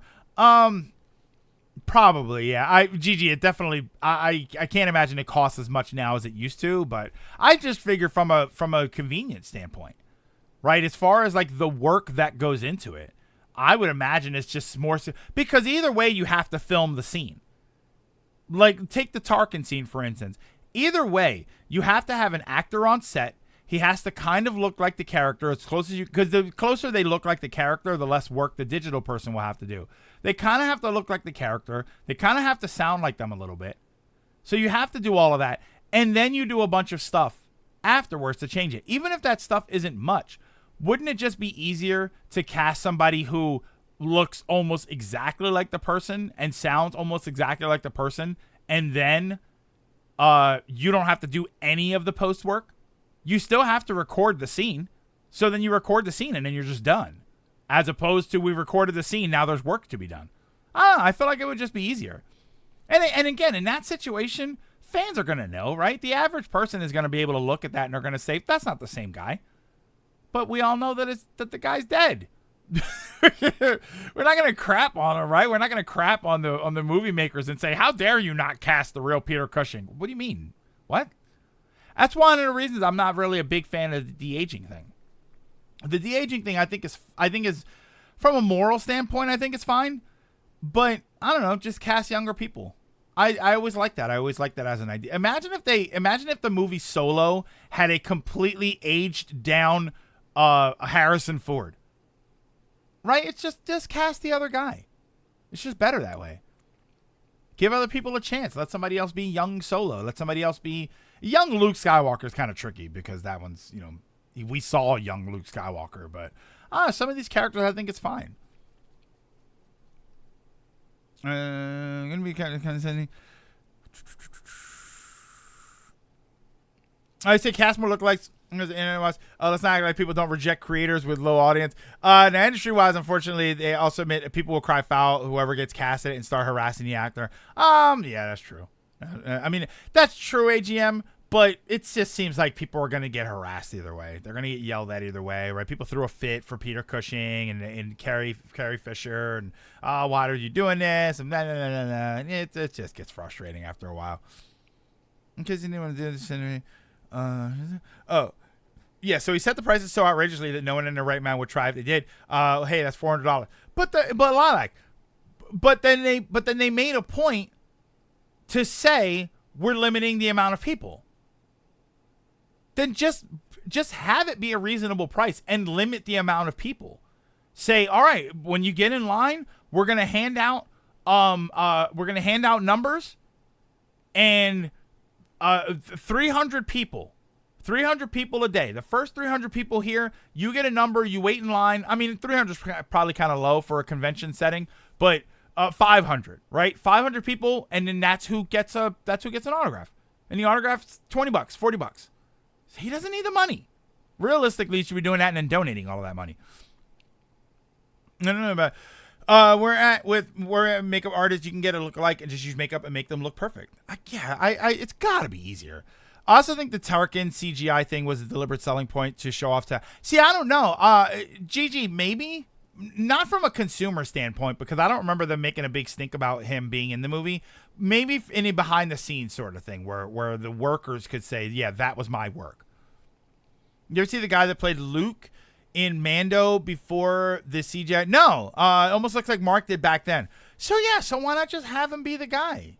I mean, that was the joke with Sebastian. What was his name? I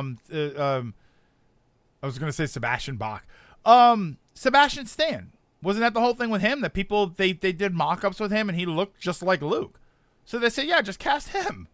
Just make him be the Luke Skywalker. Why not? No, it wasn't about the money. He didn't want to sign anything. He didn't want to sign it. Well, I mean, you got to though. He's gonna sign anything. He's gonna sign it either way if he charges $40 or $400. So just limit it. I don't know. That's a little. And I don't know. It's tough for me to. I can't really. It's hard for me, like to sit here and say that how dare he do this, but. I don't know, with where we are, like AGM said, people are so uppity nowadays, and they have so many issues. So I'm not surprised at somebody like him shying away from the spotlight for a while. He might be in some kind of debt with the mafia. Sebastian the Crab, no, Sebastian Stan. They did a mock-up of him, and somebody did a thing where they put him in like Luke Skywalker's outfit and stuff. They kind of edited his face onto Luke Skywalker's body, and it looked exactly the same. It's more that he gets surrounded by Star Wars fans wanting him to sign stuff. There was a video from last year, I think, where Mark Hamill got in his car and Star Wars fans shoved stuff in the window of the car wanting him to sign it. One guy got a lightsaber signed and instantly put it on eBay for $40,000. And you know what? And Ronan, and if that's the case, which I don't doubt that that's the case, if that's the reason, then flat out say it. Flat out say, I don't do signatures anymore. Why? Because people put it on eBay. And they keep doing it, and then people buy it on eBay. So you know what you do? You know what Mark Hamill should do? Mark Hamill should stop doing signatures completely. And then maybe 10 times a year, sign something. A lightsaber, a picture, anything. Put that up for charity and then sell that for charity. There you go. He doesn't have to go to conventions anymore and shake hands with people outside of a special event meeting, right? Something where they bring in a person. Like when you ever get those special passes to go meet people and you don't just stand out there. You go to like a room and then they bring people and they meet you like one at a time, like a one-on-one sort of thing. Have that. Just do that. A meet and greet, right? Mark Hamill meet and greet, $500. You get a signed picture that you take with him. You have to take the picture with him. They develop the picture and then he signs it. So good luck selling it on eBay. And then 10 times a year he signs something that goes up for charity. There you go. That's what you did. That's what you do with Mark Hamill. That's what you have him do. And then from then on, you don't have massive convention meetings, or you have the regular convention meeting, but he doesn't sign anything. And they tell people online, just so you know, Mark Hamill will not sign something for you. This was the guy. Yeah, a little bit of makeup. That guy looks just like Luke Skywalker. Enough to be the character in the show, and enough to do it if he has to be in the show again, which he did. The convention probably said he wanted to meet and greet. He had if he wanted a meet and greet, he had to do signatures. Then he doesn't do signatures. That's it. I'm fine with that. I'm fine with him. Like, what if you how dickish would that be? How dickish do you think it would be to say that Mark Hamill is going to do an appearance at a convention? He's going to do signatures. The signatures are $50 a piece. We're limiting the line to 500 people. And he will not sign anything Star Wars related. Just force people to show up. Force people to show up with like pictures of the Joker or something. And that's it. But he will refuse to sign anything Star Wars. How dickish. They would throw tomatoes at him if he did something like that. He should dress up as Joker and have a friend dressed as Batman to walk him out of the convention when he's had enough. He likes the meet and greets. But I say the convention probably told him he must sign to do a meet and have a panel. Harrison Ford tends to have no Star Wars rule thing like that and interviews. And yeah, and that's fine. And it's fine. I've heard that about Harrison Ford, where like if you talk to him about Star Wars, he doesn't want to talk about it. But then if you mention something like Indiana Jones, he loves it. Nothing Star Wars or DC related. Oh my God. Pictures of people show up with copies of Guyver. And what's that movie that he did? He did a movie where he was like a young guy. I think it was in 75. He was trying to get to Denver or Las Vegas or something because he wanted to win a car. What was the name of that movie? Nobody ever knows what I'm talking about with that. It was some sort of contest where he had to get to Las Vegas or something, and he got to win like a 75 Camaro or something. I might have even been before. I don't think it was before Star Wars, but it might have been. You say it's fine, but no one ever listens and goes right to Star Wars, and you see him contemplating if he could do hard time. Yeah, Harrison Ford. My favorite interview moment with him was with Conan. And I think it was Conan. It was either Conan or... No, I think it was Conan. And this was before episode 7. And he's like, can you tell me any... It might have been Stephen Colbert, actually. He's like, can you tell us anything about the movie? And he's like, you give me $20. So he gives him money. And he like stuffs the money in his pocket. He's like, I heard they're doing another one. That's his inside scoop for Star Wars. And yeah, like, I don't know. I think at some point, actors get trashed for that stuff, right? They always got Gary Coleman. Gary Coleman used to get a lot of crap for it because he didn't want to talk about Different Strokes, which was you can look that show up. But he got a lot of crap for that because he didn't want to talk about it, and he would get real agitated. And when people would try and bring it up, and they wanted to say the line, and they wanted them to like, what you talking about?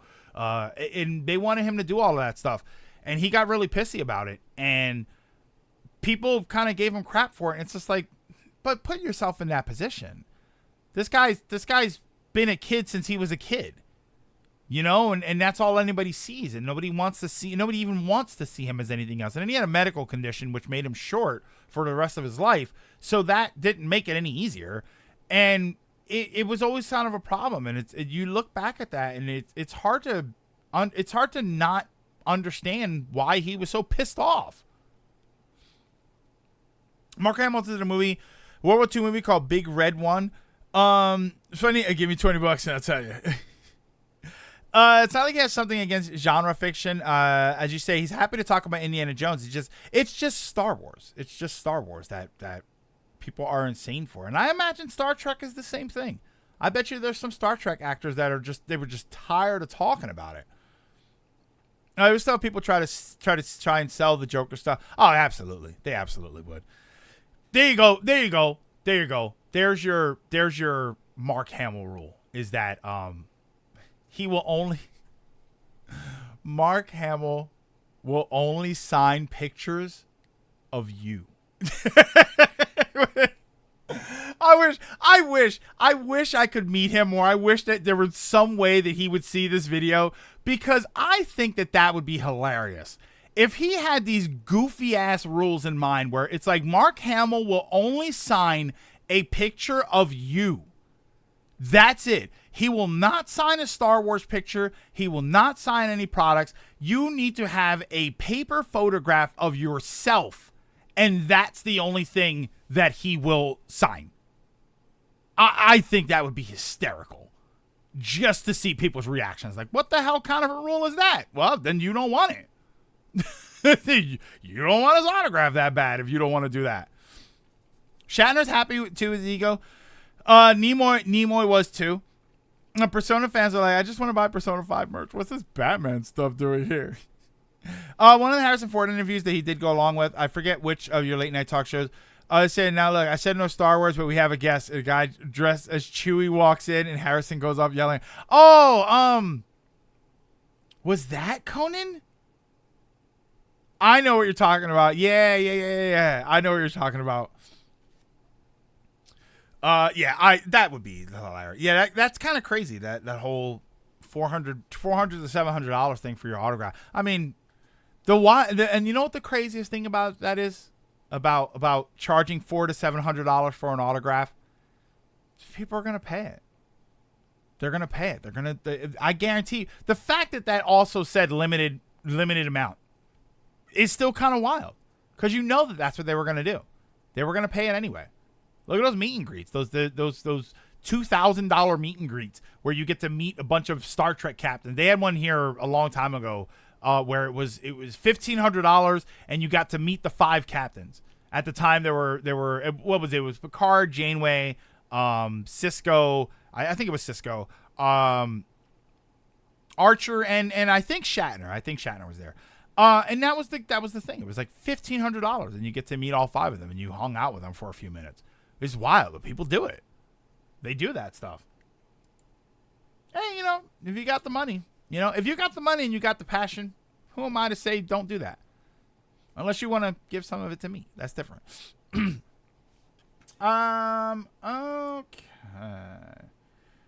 One second here. Oh, there goes John just linked he just linked the Sonic Shadow Generations thing. It is a cool statue. All right. I'm looking at a picture of it now. It is a cool statue. it's the 2 of them on a Dreamcast. Is the Dreamcast actual size? Is it an actual size Dreamcast? Like, it is a cool statue. $250. Ugh. I don't know. It's cool looking. The Dreamcast CD case is cool too. Yeah, like a lot of that stuff is really interesting, but it's just expensive. Oh, the Netflix animated Tomb Raider show got a trailer. I saw there was a Craven trailer also. Is this new? This Lara Croft trailer, is that new? I don't think it'll be actual. I don't know, because those statues are always really big. And let's see if there's any information. Consider Lunar take months for you to. All right. I'm trying to look at it.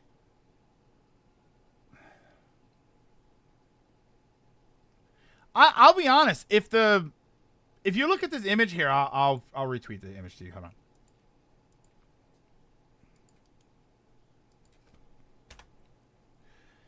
If this isn't digitally altered too much, if you look at the soundtrack and the commemorative jewel case and the game cases in the back, like they're a little bit further back, theoretically, this could actually be that big. That could be Dreamcast sized.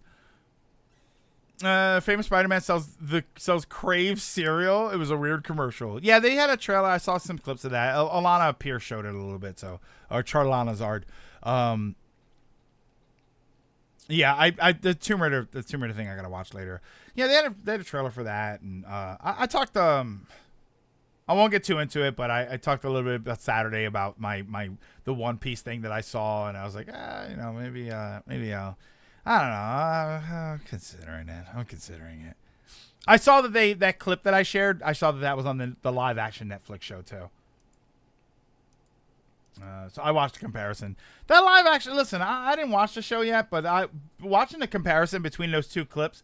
That live action Netflix show seems pretty interesting. As far as a true to anime version of it, that seems pretty interesting. I'll have to get Netflix for a month and watch that. That's such a good part of One Piece. I heard a lot of good things about it. Everybody was saying like that whole arc was really good there. There was that arc, and then there was somebody was saying something about Nico Robin had a great line that I won't get into, but I just to spoil. But somebody else, they mentioned a moment with her, and like a similar moment, like an emotional moment, and I was like, oh, so this show does have a lot of that stuff, or at least some of it. Live action One Piece is an oddball. It's really good and follows the first half, and then it does its own thing, especially near the end, but is loved for it too. I don't blame you though, Greg. I still haven't touched One Piece because it's just too long. And Wakazi, my concern is that it's very, very, very long. But I posted a clip the other day, and so I retweeted a clip out, and I said that this is the first time I've ever seen anything that, because everybody says that you might still like it, but it's just so long. And then that's all anybody says. Oh, I think you'll like One Piece. But then nobody talks about a specific moment. Nobody talks about any, and I know why. They don't want to spoil it. But they posted that clip, and then I watched that clip, and as I was watching it, I was like getting emotional. And I was like, this is good. This is really, really good. It reminded me of, and I understand why I'm saying this. It reminded me of Avatar: The Last Airbender, in the sense that everybody talked this show up so much. Everybody said, oh my God, Last Airbender, unbelievable show. You gotta watch it. Avatar: The Last Airbender. And I'm thinking, really? It's a all right, Nickelodeon show. I don't put it. I watched Steven Universe. It wasn't like the idea of a weird looking show being really, really, really good is foreign to me. So I watched it, and the first episode, I'm like, this is the show that everybody's crazy for. It's it's cute, right? You got penguins sliding, and like that's all cute. And then I probably got like 3 or 4 episodes in, and I thought, oh, this show is, hold on, wait, what's happening here? This is interesting. So that's kind of what One Piece was like. One Piece, everybody said, One Piece is great. It's awesome. Find One Piece. And then nobody ever told me about what it's like. Nobody ever really sort of showed me anything. And then I saw that clip and I said, oh, wait, that's a bit more than I was expecting out of this show. See, One Piece is more known for its emotional moments than for action. It's on all the best One Piece moments. And Ronan, literally, in all of the time that people have said you should watch One Piece, you'll like it, no one has ever said that to me. Never has anyone said it is full of emotional moments and character development and story development or anything. All I ever see from that show is fighting and action sequences, and then people say, yes, it's good. And they don't ever talk about anything else. Yakuza was the same problem. Everything I knew about Yakuza was the silliness. And then I played the game and I thought, this story is interesting. Why doesn't anybody talk about this? Why is it not famous for any of this stuff? Record Sugar got a lot of inspiration from One Piece for Steven Universe. Makes perfect sense. Makes perfect sense then. I've been watching. I've been on a binge with Steven Universe clips. I've been watching, like, I just watched the episode where Rose is scabbard, and then Pearl like explains to him, she was close with Rose, and I like the song where later is much later. It's the song "It's Over," isn't it? Where she sings about how she has to let Rose Quartz go finally. Like, oh my God, that's so good. Yeah, it's making me want to watch it again. Does the live action show use any of the original songs? Because often we'll use. Oh, I don't know. One Piece Fight's biggest problem is they go on too long. Well, they it makes sense. Executor, considering the premise of the show, it makes sense that they would stretch it out.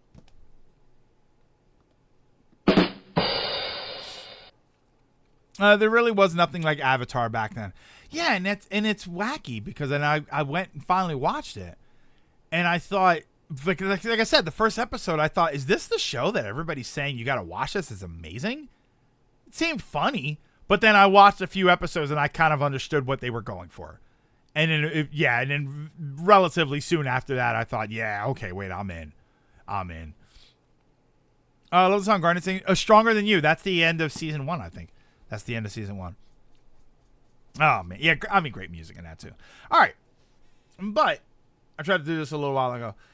I'm going to take a quick break. I'm going to run to to get some coffee, and I'm going to go to the restroom. And then when I come back, we'll jump back into, what the hell was the game? What are we playing? Bioshock Infinite. Right? Isn't that the game that we're playing? I think that's the game that we're playing. Season 1 in general is more comedic, though. Oh, The Storm is the episode to get you. Yeah. Is that the one with Zuko? The first real Zuko episode where he fights the general and he saves the people on the boat. Yeah, that was the first. I think that was the first time that I thought, oh, they're like doing something. It's not just going to be normal cartoon nonsense. They're actually doing something with these characters, and I could see it early. I could see very early the development that they were already doing with that character, and that was what I thought was, okay, hold on. Yeah, we get the dual backstory for Zuko and Aang and Aang and I'm sorry, Aang. My name is Aang. I'm the Avatar. I give that Luffy versus Usopp. Lucci versus Luffy. So probably the best of the show. And you know what the first One Piece thing I ever watched was? The first like fight sort of moment sort of thing.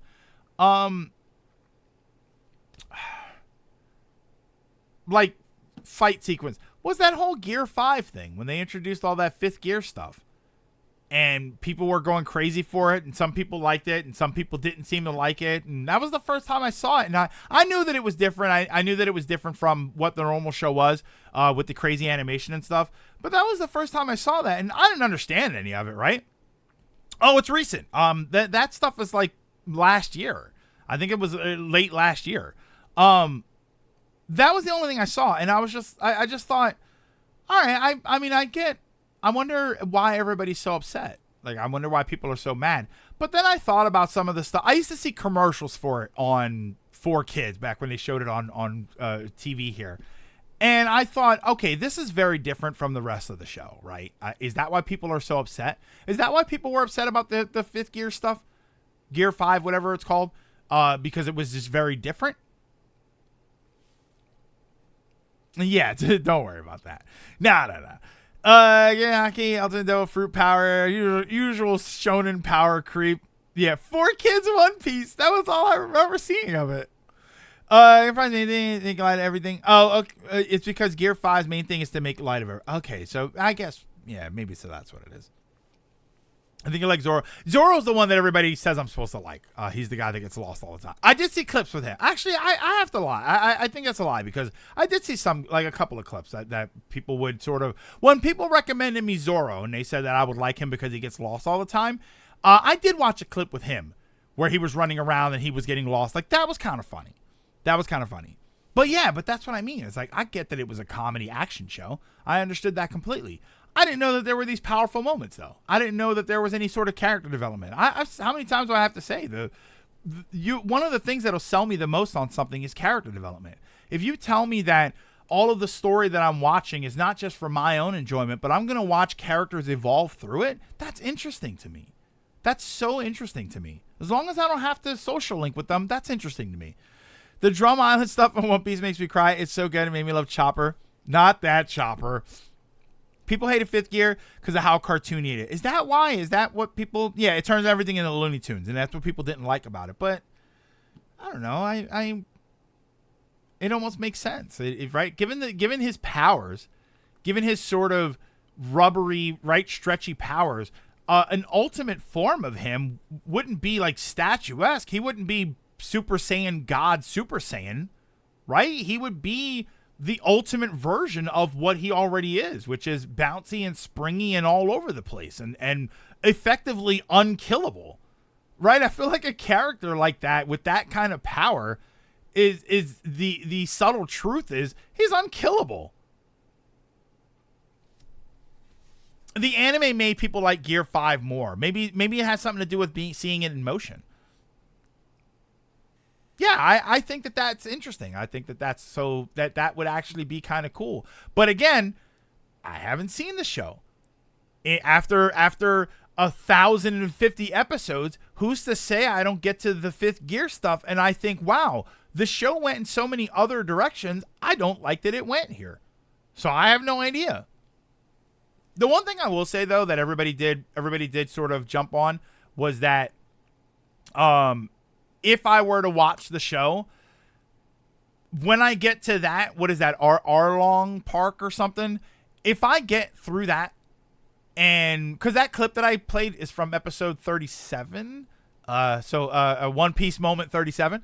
If I get through that arc and I don't like it, then I probably shouldn't go on. Like a lot of people said that in the comments for that tweet, that this is around the area where if you get to this and you're not vibing with the show, don't bother watching it because the rest of it is probably not going to be for you. Then some people said that what I can do is skip arcs and just watch recaps of certain arcs that were considered not as good by the fans, and then jump into the better arcs. So it's interesting that even and that's the one thing I will defend One Piece fans for. I mean, I can't really attack One Piece fans at all. They're not Sonic fans. The one thing I will say about One Piece fans is that the vast majority of them are extremely aware that newcomers of the show will be overwhelmed by the amount of show there is. Because I have had some people say, just watch a few episodes a day. Don't try to binge the show. Pick some arcs. Skip some arcs. Get an episode. Get like an order list or something. Like a lot of them have seemed to be very open to the idea of don't watch all of it. And that's interesting. I do like that. Do not skip arcs unless it's but Gold, that's my point, is that some people said there are arcs that are basically filler arcs. So you can skip those. But as a new person, I wouldn't know what they are. But you can watch recap. That's the thing, Gold, is that nowadays especially, let's say there's a filler arc. Or, because the problem with things like filler arc, whether you're talking about filler arcs or filler episodes, is that every once in a while they'll give you a filler arc or a filler episode, and then there'll be some important things that happen. You know, the Steven Universe, the Uncle Grandpa episode. If everybody remembers the Uncle Grandpa episode, which had a lot of fun little sort of Easter egg things in that. That episode is when Steven learns how to control the shield. So if you skip that episode as filler, great. You don't have to watch that one episode. The problem is something happens in that episode that's kind of important. It's significant that he learns how to control that in that episode. So if you miss it, it's fine. But at the same time, you probably are going to, if you care that much, you're going to look at it and think, when did he learn how to do that? And it was in that filler episode that you missed. But now we have YouTube. Oh, this filler arc, it's 60 episodes of filler. I can go to YouTube and watch a 20-minute video, and it'll give me every moment in that matters. And it'll cut out everything else. You had the same reaction to Yakuza. You thought it was all the jokes and didn't realize how serious and good the main story was. Because nobody talked about it. no one ever talked about that stuff. Everybody talked about Yakuza, and it's goofy, and it's silly, and that was it. And then nobody ever said, yeah, and the story is awesome. No one ever said that to me about Yakuza. And the One Piece is the same thing, where everybody said that. And One Piece is even more unique because One Piece was, it's really good. You should watch it. And then they never said anything else. I never even had anybody tell me that the fights were good in that show. Just that it's a good show and you should watch it. And I guess why, but it's weird. It's weird for me to tell somebody, hey, Final Fantasy Tactics is an amazing strategy game. If you like strategy games, you should play it. And then have nothing to say about why it's good.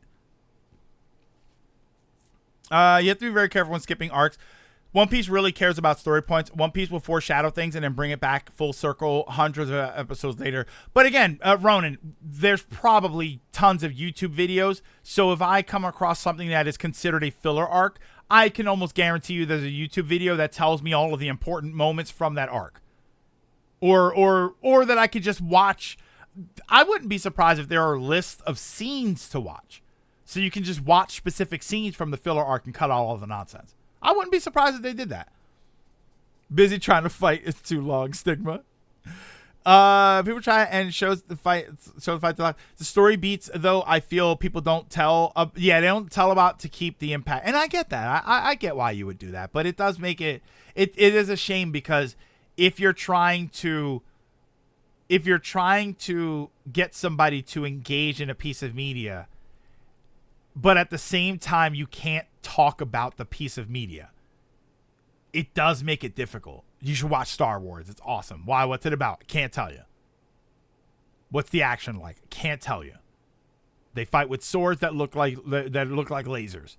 All right. Well, who's in it? What's the big? I hear there's a big twist at the end. I can't tell you that. Right? It's like, how do you get somebody into Star Wars if you have to actively avoid talking about Star Wars? So that's what's tricky is and even Star Wars is having that problem too. where there seems like too much content, where somebody says, "Oh, I don't want to get into Star Wars. There's too many things to watch." Brother Toe make us skip the Silver Fox stuff between Sky Pier and Water 7, but half that filler arc felt it was setting up stuff. You have a Discord. You can get the most cohesive watch order for one. I mean, I have YouTube. I mean, not YouTube. Just Google in general. I'm sure somebody's got a watch order there. The OP fights have certain emotional moments during them. Yeah. So. Oh, see, when you're saying OP fights, I don't know if you're talking about overpowered or One Piece. You never know what's filler or what's foreshadowed. So yeah. So that's kind of. It's tough. It's tough to want to get into something like that. But yeah, I watched that clip and I watched the clip, and then original post. There we go. I watched the clip, and then I watched the Netflix version of the clip, which was also awesome. They only changed like 2 things in it, and I thought it was really good. Which is, I also watched that clip, and I thought when you make a live action version of an anime, it should look like this. It should take the most important moments, and it should tell them to you in a more succinct way. I think that's fine for a live action adaptation of an anime. But I watched it, and then I just thought, this is kind of incredible. Is this what I've been missing the whole time? Like, that's exactly what I thought of it. Like, is this what everybody's been telling me to watch? Because all people have been saying is watch this show. And they haven't told me they haven't given me the impact of what it is that I'm missing. And then I watched that clip and thought, this is what I'm missing? Okay, we might have something here. Hold on. And now, you know what I need now? You know what I need now? I need another shutdown. Give me 3 months and I'll get there. It's Dawn's trying to get into. But once you catch up, you will want it to not end. I mean, that's the dangerous part, right? Yeah, we're Bioshocking. I know. I'm trying to get to Bioshock, but now the problem is now I'm talking about anime, and now I want to talk about this other show that I'm watching, and now I want to talk about I'm watching. I'm almost finished. Actually, I am, and Monkeypox Venom. Wait, was it 6 months? At least watch the live action show. But again, the live action show is harder for me to watch because I have to get a Netflix account. I already have access to a Crunchyroll account. So if I want to watch One Piece, I can watch it right now. Remake. It's good you keep up with that. So it's to date. If not, you might be hooked enough to see the original. The problem, Lilac, is that if I try and do that, I won't go back and watch the original. I won't go back and be like, oh, okay, I like the revisit, so let's go back and watch the original. I'm like, no. If I can screenshot, I can put it on Discord. Oh, the live action one. I watched the first episode, and I did like the first.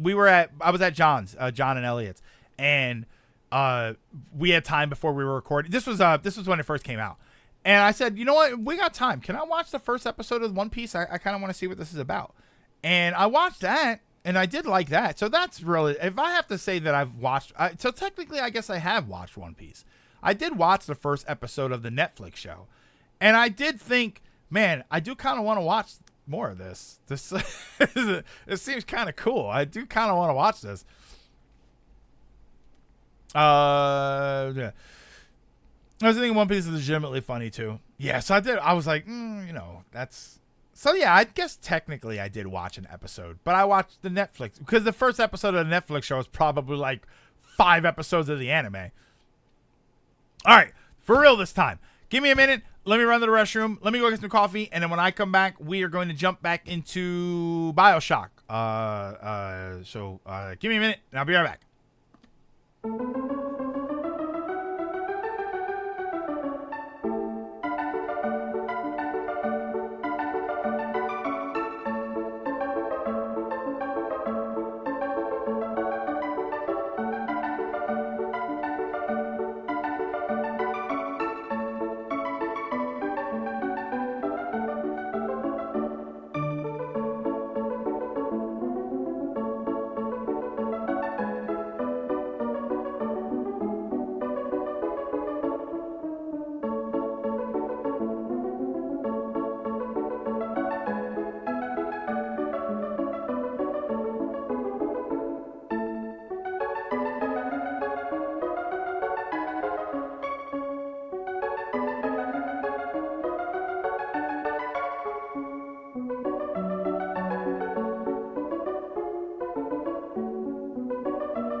I'm trying not to. You guys are talking about characters. I'm like, no, don't look at that. I tested it. It does work. It's a bit funky how I have to do it. If I have Netflix open on my screen, it pauses the stream on Discord. If I have Discord open, it gives a black screen. I have to run Discord and hold the mouse over Chrome to preview the window. Interesting. It also means I can't full screen. Yeah, so you guys just talking. Yeah, I mean Chopper's always great on screen. You know? That's always good. Nothing like a my favorite droid of all time. Yeah, I wouldn't worry about it. Their truth is, Lilac, I do have to get a month of Netflix at some point, maybe 2 months. Well, how much is Netflix a month now? Is it it's more than 10, isn't it? Like 15 a month now. Is it canon in the 4 Kids One Piece dub? The Sonic the Hedgehog gave Luffy is 4 kids. No, come on.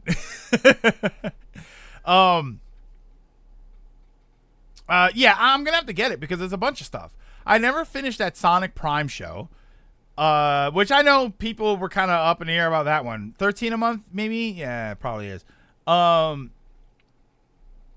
There was the season 2 of the He-Man Revelation show, which I wanted to watch that just for completionist sake. There was another show there. I know there were a couple other things, and I think there might have been some movies or anime that I wanted to watch that were only there. Is an anime called Call of the Night. I think that's on Netflix. Goodness, Greg. After being on, oh my God, after being on wait for that call, finally got my bill down to an extremely low amount. Oh, congratulations! See, it was worth it. See, Linky, I told you your call was important to us. Please stay on the line. Congratulations. Okay, so give me a second here. No, not Baldur's Gate. I almost went to Baldur's Gate. Here. Out of instinct, I almost went to Baldur's Gate 3. I'm at the end of Act 2. I'm gonna hear that line in my sleep tonight. What is it? I think we could squeeze in some Bioshock Infinite. Here, let me change the category here. I hate switching it to Bioshock games. I've noticed that. Yeah. Switching it to mature games always messes it up. Oh my God, why is it so loud? I'm gonna hear that line in my sleep tonight, Greg. Thank you for falling asleep with us, Licky. Your dream is very important to us. Please stay on your pillow.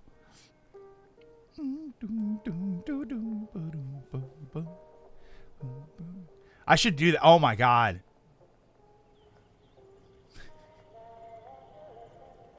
Oh no, wait. I think I just had a really bad idea. I think I just had a really bad idea. Uh-oh.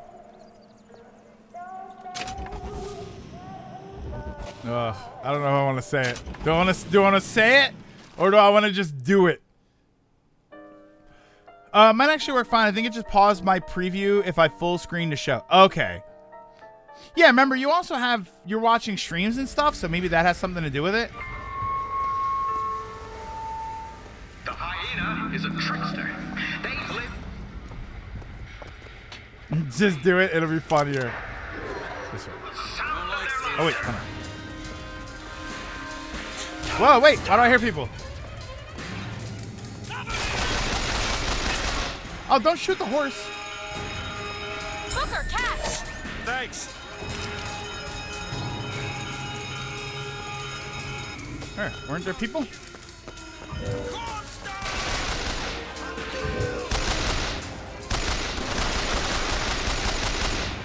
Oh, I'm terrible. Hold on.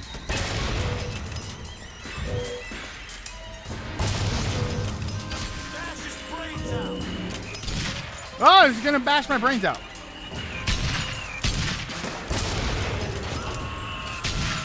think I collided. Oh, I thought I collided him.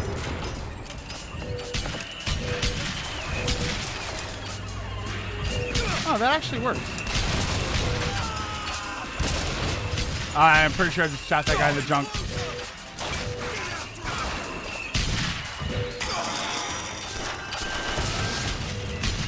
A little quick scope.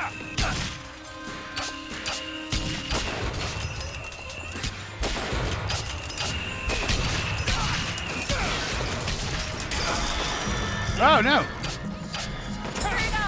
That'll do.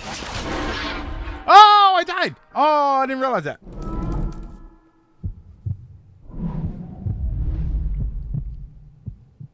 Only way to find out if it works is to watch One Piece with us sometime. Uh-oh.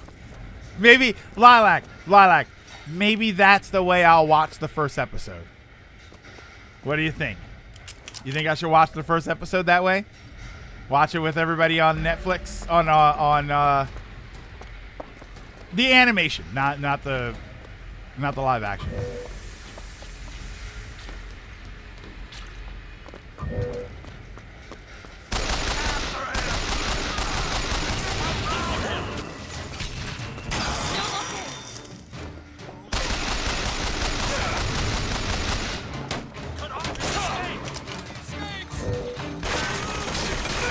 Whoa, what? Booker, catch! Got it. Oh, there's a thingy there. Hold on, let me hunker down here so I get my shield. Sorry.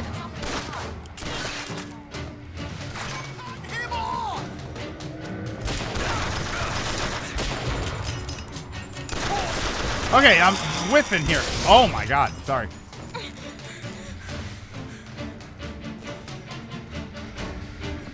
It works though. Think other things we could watch.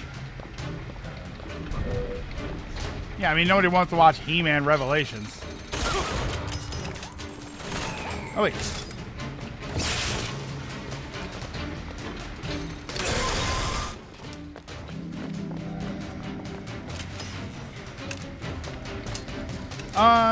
I'd say it for the big time emotional scenes and stuff. Oh, what do you mean, like watch it? Well, I mean, I figured watching the show for the first time, I figured that would be a big time thing that people would want to see.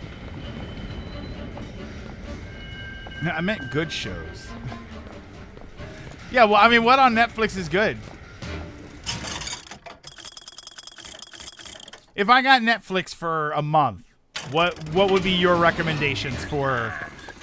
That's why, yeah, like watching the first episode to see my reaction. I think that would be a good thing to do.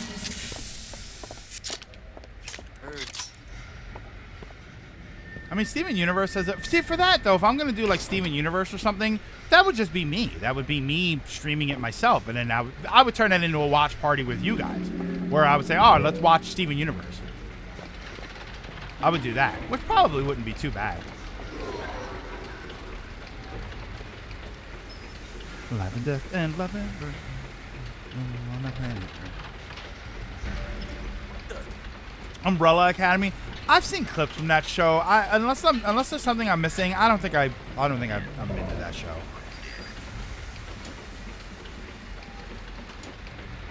Honestly, for the little bit of stuff that I saw from the Kraven trailer, I didn't watch the whole trailer.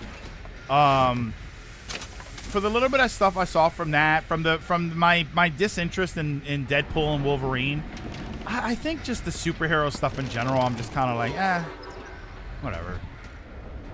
The only thing I did see, the only thing I saw from, it's from Deadpool and Wolverine.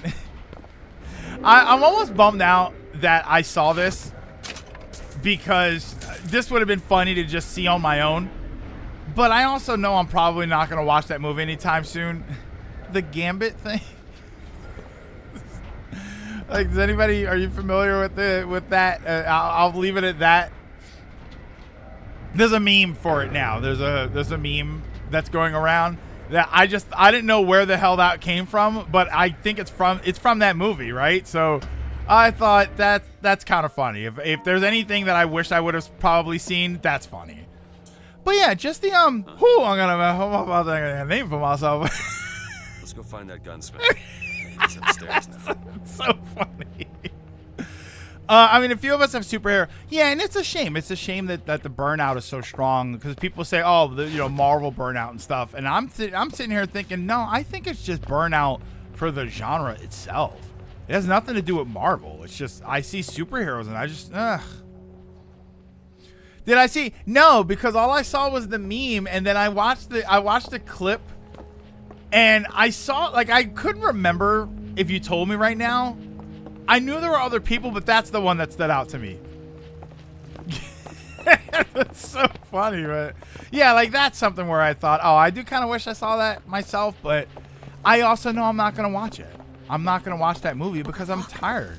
The shrine. It's a figure of Comstock now. Oh, that's right. We're in the new world. We're in the new version.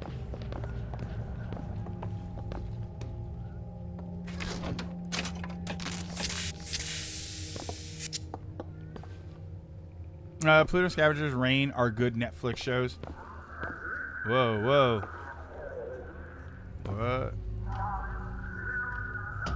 Mr. Lin? Chen Lin? Excuse me, Chen Lin? Who are you? You speak up. Speak up! Can't hear you over all I'm a little these afraid of him. machines. Very loud. I'm Booker DeWitt. Stand back. These machines very dangerous. Wait downstairs with Mrs. Lin. Daisy Fitzroy sent us. We need to talk to you about getting some weapons. Machines very dangerous. No place for stupid people. Want to lose pretty head? Mr. Lin, Downstairs. what is wrong with him? Parallel Columbia. In some way, he remembers that too. How would you reconcile that? I don't know. So back downstairs, I guess.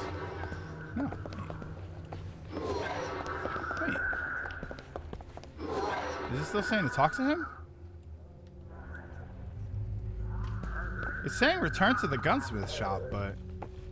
Huh? Kill my husband? Calm his troubled thoughts. Excuse me, ma'am. I'm looking for Mrs. Lin. I'm Mrs. Lin. No, I mean a little Chinese lady. She was... Booker, this is Mrs. Lin. They took Chen's tools. In this universe, he married her, I guess. Without his tools. Well, your husband is a bit out of sorts. If he could work again, maybe. If he could work, he'd. Mrs. Lin, can you tell me who took your husband's tools? Goddamn. He police. didn't need much in the way of practice. They took Yeah, them and locked them up. just let him do what he wants to do. Shantytown.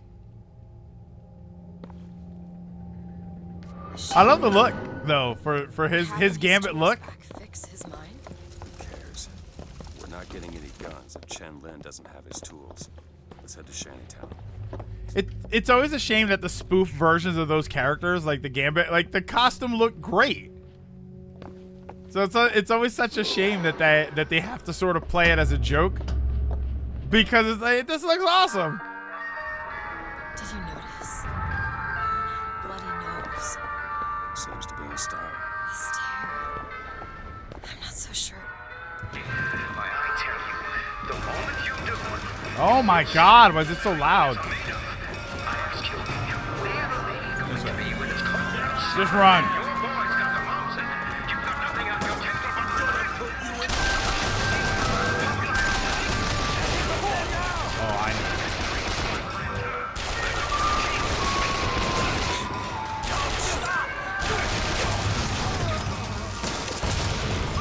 All right. Chill.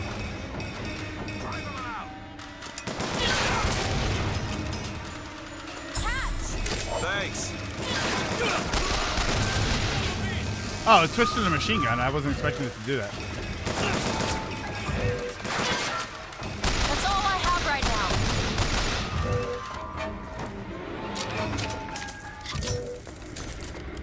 Oh, a little quick scope action. So I thought it was, Dad pulling Wolverine. I love the movie. I love the villain. Right up until the final act. Everything's on the play costume for a joke. Won't spoil it. Yeah, I mean, I assume it's one of those multi-dimensional sort of things. Like that's the whole premise of the movie, right? Is that it's a different version of Wolverine. Because that's the whole thing, is that it's not supposed to be the Wolverine that it's not the Hugh Jackman Wolverine that we know. It's a different Wolverine, right? Kinda. Okay. All right. That's fine then. That's fine. You don't have to get too into it, but.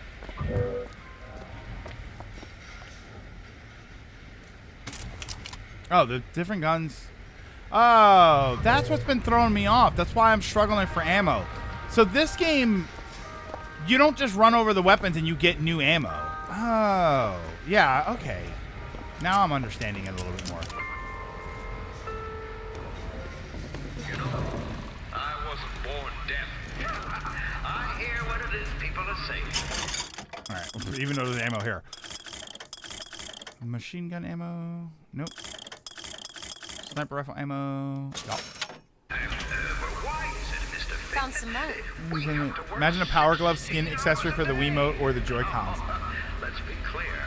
I would like nothing more. That would have been cool. Shorten your work Where you put the Wiimote where the pad was on the Power Glove. Well, I can sum it up. Arch season 2 of Loki helps too. It's not required, but I haven't watched Loki season 2. You see my Although that's not a Take it. Netflix problem. That's just me not watching Disney Plus superhero stuff. what goes in its place? Whiskey, women, and the dice. And I, for one, will not have that in our friendly little town. No, sir. What? My finger. Sorry, I didn't. It's all right. It's as much a mystery to me as anyone else. Maybe Songbird knows, but he's not talking. Was that good? Sorry. Loki What season for? 2? I get to wear this stylish thimble to cover up my hideous deformity. I hear they're all the rage in Paris.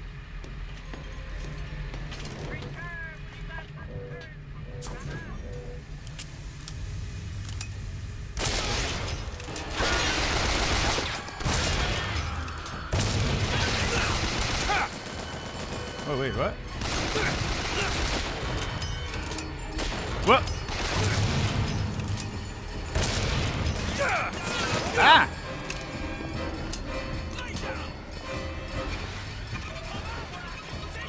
No! You'll shoot at me. Loki season 2 is fantastic, well worth watching.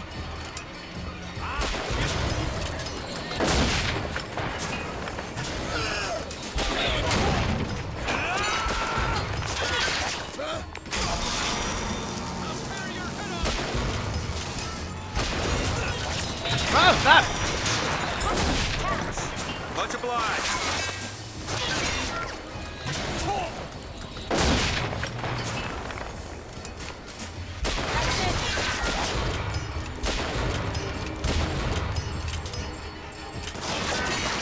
Like season 1 better known. These seasons major impact and stuff. Okay.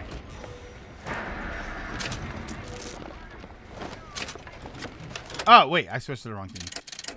Where's the Yeah, I haven't been motivated to watch any of the superhero stuff. Okay.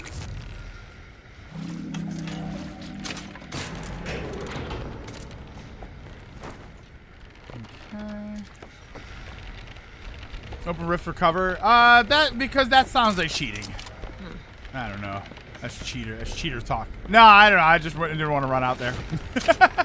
I don't know. I always have this instinct to just sort of do it. Right? I'm already there and I'm already shooting at him, so it just never occurs to me to go and like I saw it. I saw the guy that could help me up here and the cover right in front of me, and I just don't think to do it. We like to play games on hard mode except BG3. That's right. We're gonna cheat. No, yeah, I don't know. I never play these games the way I should. That's why I always end up doing something weird. Yeah, no, I caught that. Like when and then the music wraps up and that means all the enemies are dead. I caught that before. My problem is just while the fighting's actually going on, it's so loud. Hey, Trios. Yeah, you know, we're always cheating a little. In the game.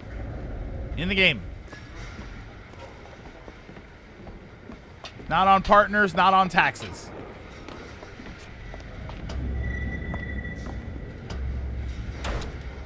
As a speedrunner, exploit cheats by messing with enemy patterns. I exploit cheats by messing with enemy patterns.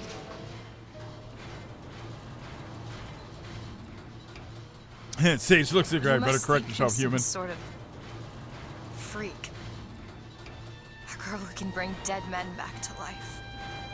Whose only acquaintance is a giant bird. Sort of allowed to cheat in baseball. Yeah, if you can get away with it. It must seem ridiculous. You just got dealt a bad hand. I am not going back to that tower no matter what happens. They won't stop until they have it. Why? What did I do to them? You frighten them. Good.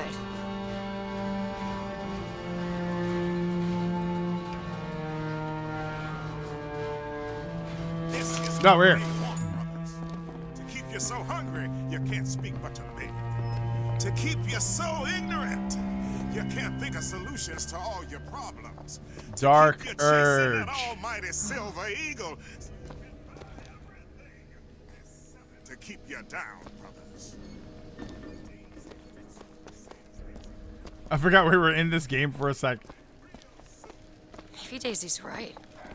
Maybe she should pay him back for all of this. Not before she pays us. We're here for guns and then the airship. Alright, look around and find Guess some. we could head straight for the police station. Back Or it see up, what's in that Scout. box. Thiefing! Back! Huh? Hold him there!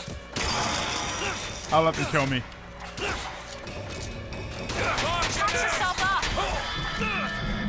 Yeah, I didn't know that was a thing. I thought I wouldn't be a thief until I actually grabbed something. Yeah, I trespassed. I didn't think I would be a thief until I actually grabbed something. Get him! She's a witch! Check your privilege, main character. Wait! Wait, it locks you into... I'm locked into them shooting at me? I didn't do anything that time. Why, if I die... What if I restart checkpoint?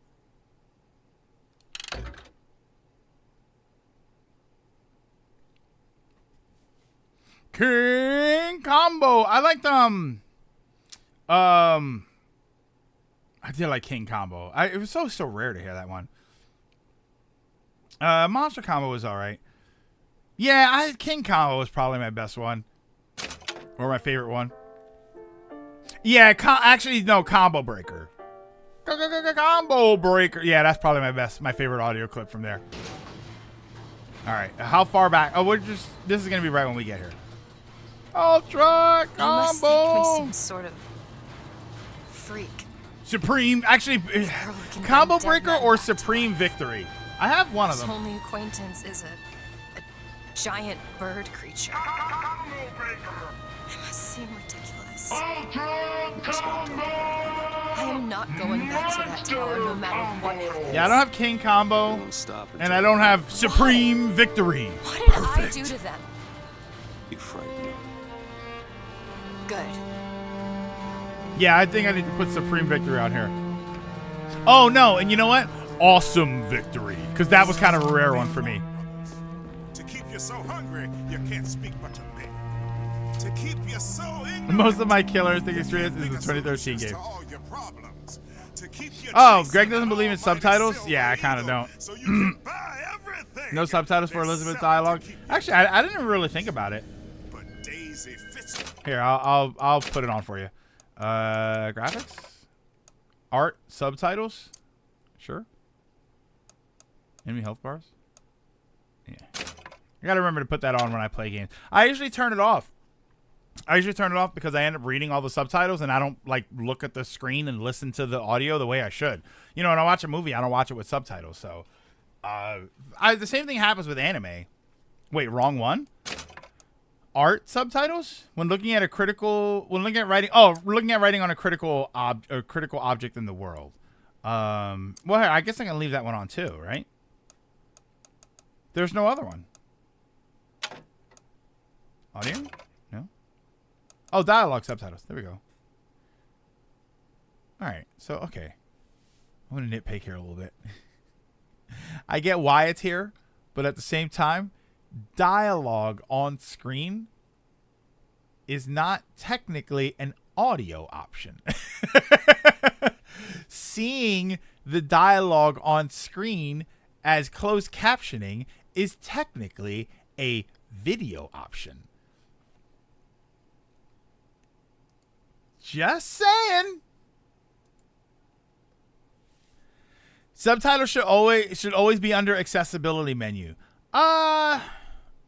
Yeah, that's actually nowadays that now that we do have accessibility menus regularly, that is probably the best way to do that. Okay, nerd.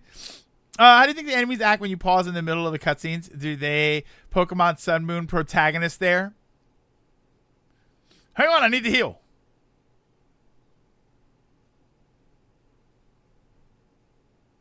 There used to be commercials like that where it was like the video game characters and then somebody would pause to go get food. They'd go and get like pizza rolls or whatever. And then the characters in the video game would be sort of hanging in the air just going, all right, well, how you doing? Check follow form. This is the one you like. This is an audio clip. Hopefully it's not too loud.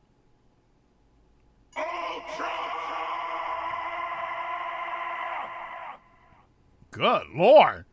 I guess there's other audio stuff going on, so on its own it feels kind of wild. I still have to play that game. I still have to really. I mean, is that on sale? Is Killer Instinct on the PC for sale? Oh my God, that was intense. Troy says there's another way coming real soon.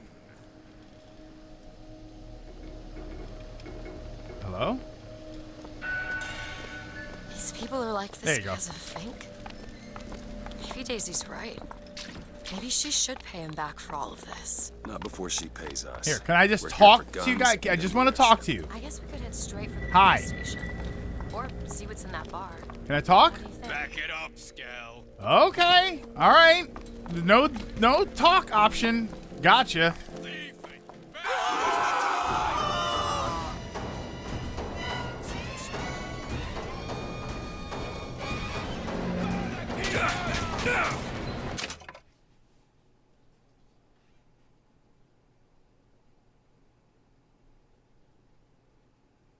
What's happening? Why is that happening?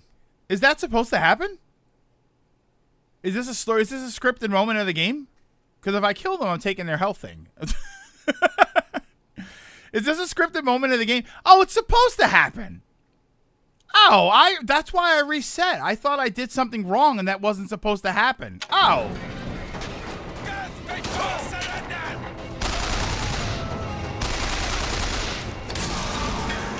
Oh. I didn't mean to kill them. I didn't mean to kill those people.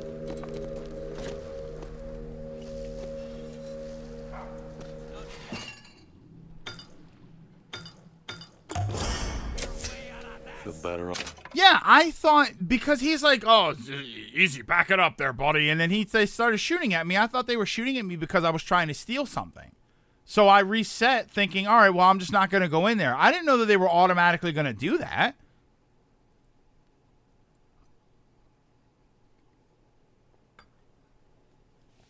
Yeah, you guys should have told me. No, that's part of the story. I blame you guys. No reprieve for you. I mean, if you want me to Dark Urge, listen, I'd do it. What?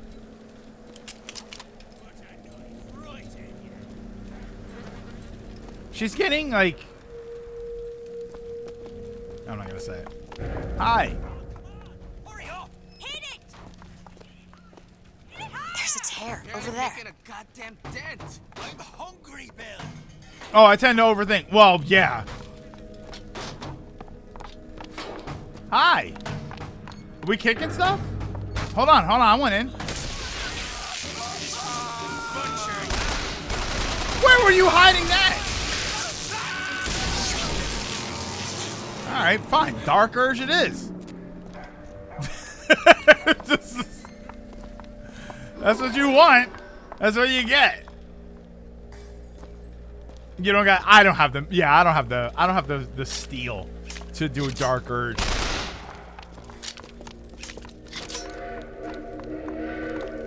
That's what you want. That's what you get.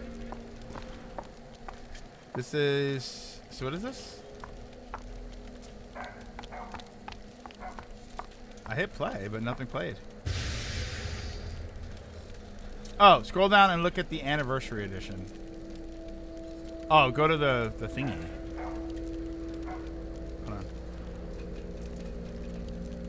It's not opening a page for me. The page might be opening on the wrong window. Oh, what? Oh, there it is.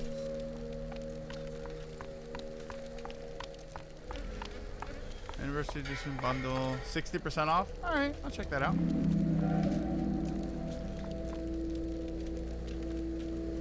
Play games, system, all DLC, adds it. 30 bucks? Eventually. Why are your weapon icons flashing? Yeah, that's a good question. Why is that happening?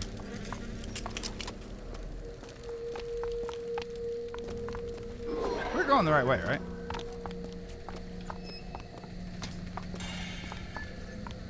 Ammo?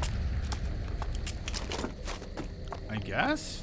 Now, if I was really Dark Urge. Do you have an Xbox? No, it's on Steam. It's on Steam. I mean, I do have an Xbox here. It's not mine, but it's my nephew Mark's, but he ain't asking for it back, so realistically, I could get it if I wanted to. But yeah, they put it on Steam a couple years ago.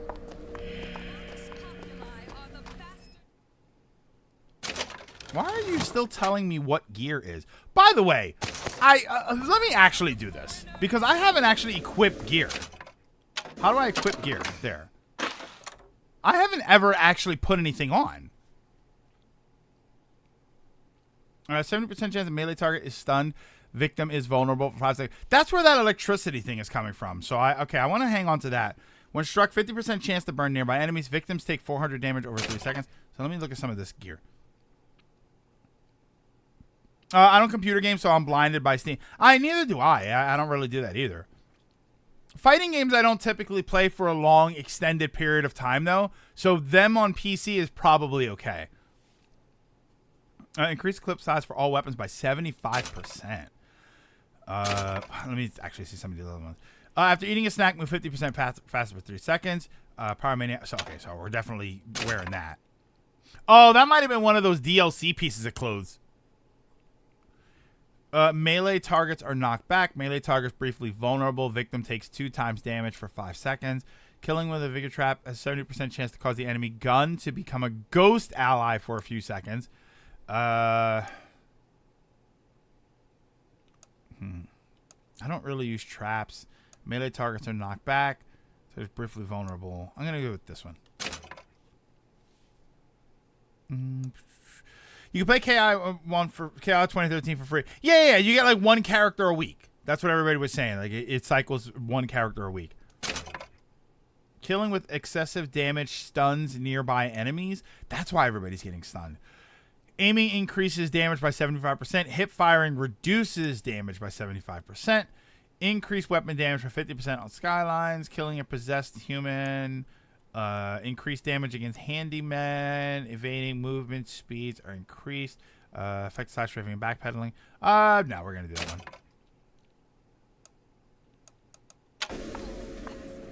That's the one I was trying to think of, Executor. Blaster combo.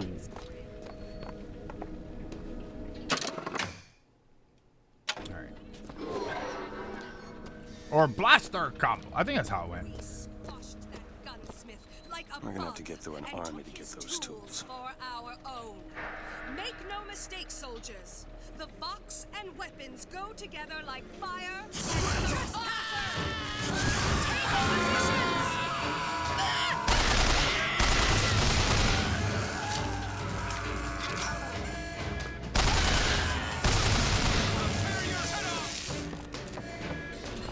Whoa, what the? Oh, what a shot!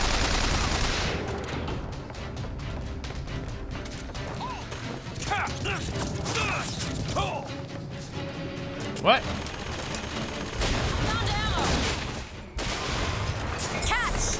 Nice.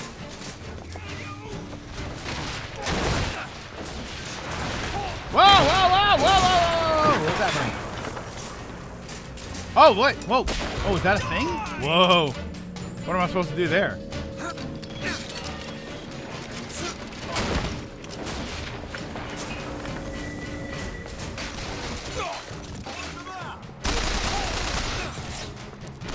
All right. Oh, no.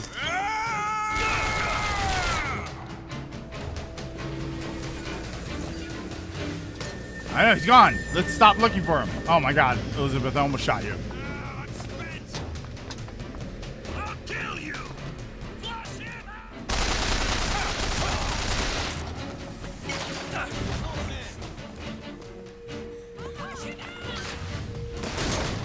Whoa, whoa, whoa, whoa. Elizabeth, chill. I got ammo. Great.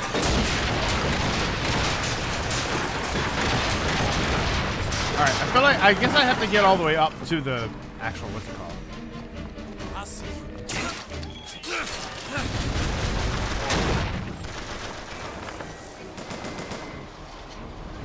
see. This is back the way I came.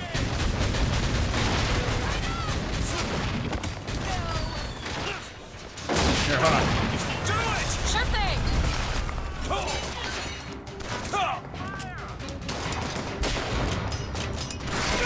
Oh, no way that one missed.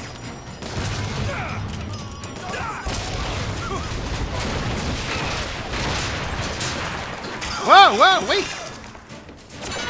That guy right next to me? Oh, he is. Jerk. Elizabeth, how are you alive?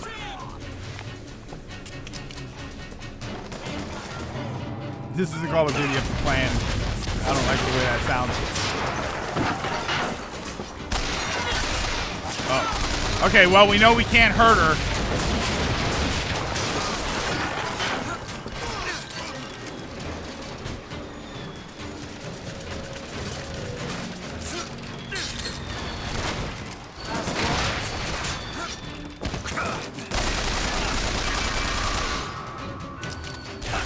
Whoa, whoa, whoa, whoa.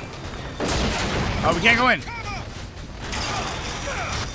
Wait, how am I getting shot? I'm under the gun.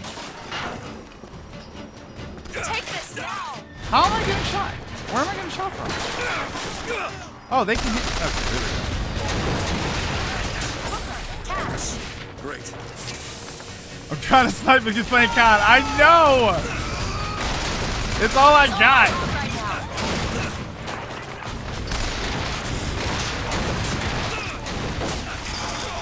Yeah, I'm trying to play this a little more action-y, but I don't know what to do here. This is how I play these games. Destroy the 2 turrets. Go ahead. Oh, she can do that from far away? I feel like a dummy sometimes. I think that's why I wasn't doing it before. I didn't know she could do it from far away. All right, so that's what's happening. I'm understanding what I'm doing.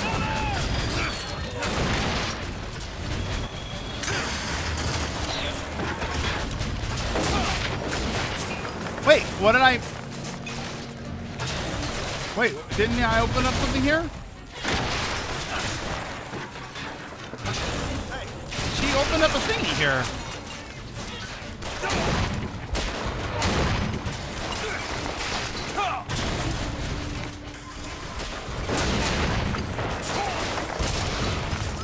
A rocket turret. How do I use it? Appreciate it. I don't understand. How do I use that? Oh, it just turned on. Okay, I thought it was something I had to use. Like you said turret, and I think like you have to get in it and fire.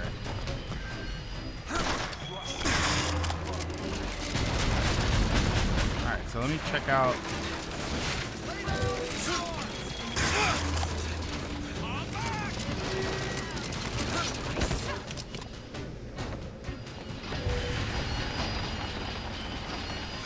Elizabeth? There you go. All right, are there any? Wait, what? There, that one. Done. The hell's that? Oh, wait, what happened to my... Huh?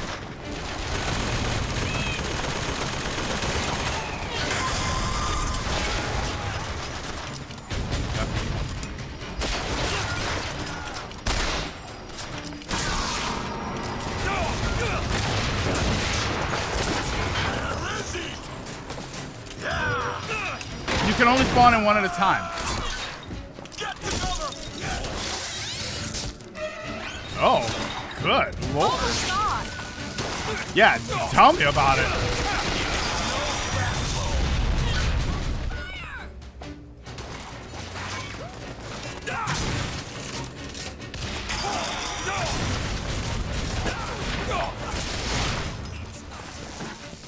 It's still looking. I know it's still looking. Hold on. You don't look so good. All right, we'll just melee everybody. You need this. Thanks.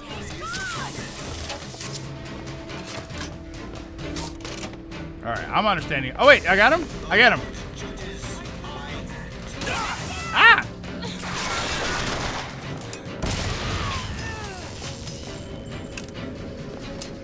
I can't help it, Ronan. I missed the car in 98. All right, so. Oh. Wait, what do I want? I want this.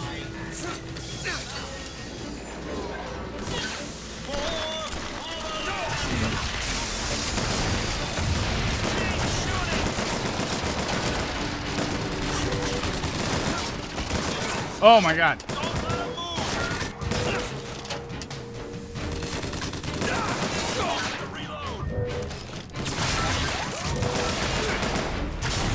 Here, ammo. There. Booker, catch. Don't melee or melee is objectively the best Smash Bros. Hey, how's the thing still alive?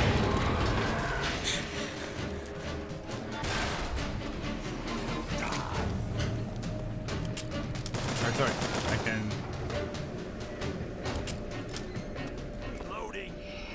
Load. Where are you? Hello? I see Oh, there you go. All right. Good Lord. Okay. I don't want this weapon. I don't want that weapon either. See? No problem. Easy squeezy. See, it was easy. It was simple. Can you open this, Elizabeth? Give me.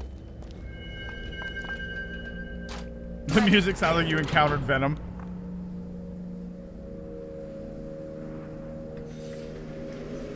Flawless victory.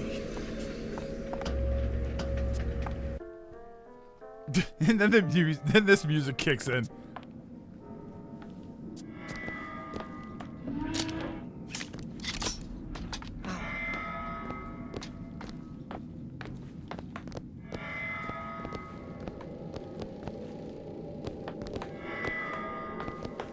And what, Lilac, what did you say about you said like it was some sales machine was all messed up? Which one was this one? Is this the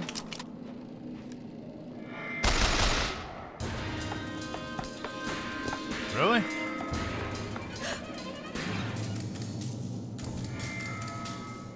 Okay.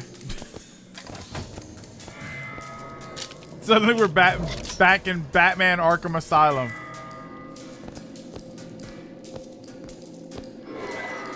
That's right.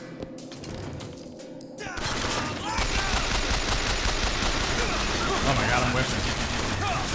Here, I'll make cover for myself.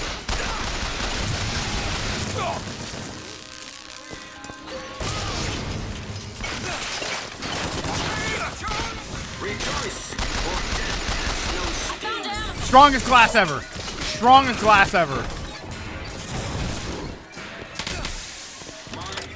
That one. It is true. That's all I've got.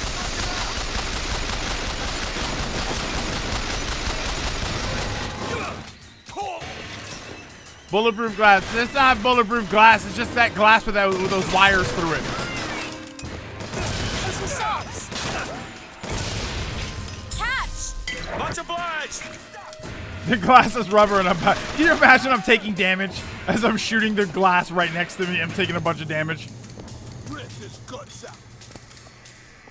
Keep firing.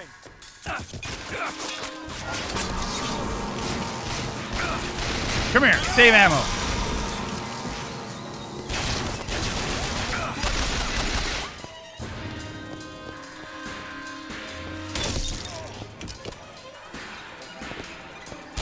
Okay, catch. That'll do! It's gonna end up being one of those games where I just run through with a melee weapon. Some of the weapons, 2 variants. The Founders version and the Vox version. Each version has their own ammo pool. Surge Corpse.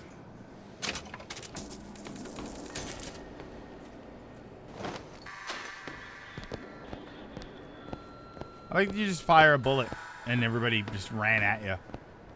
I guess it makes sense. You know.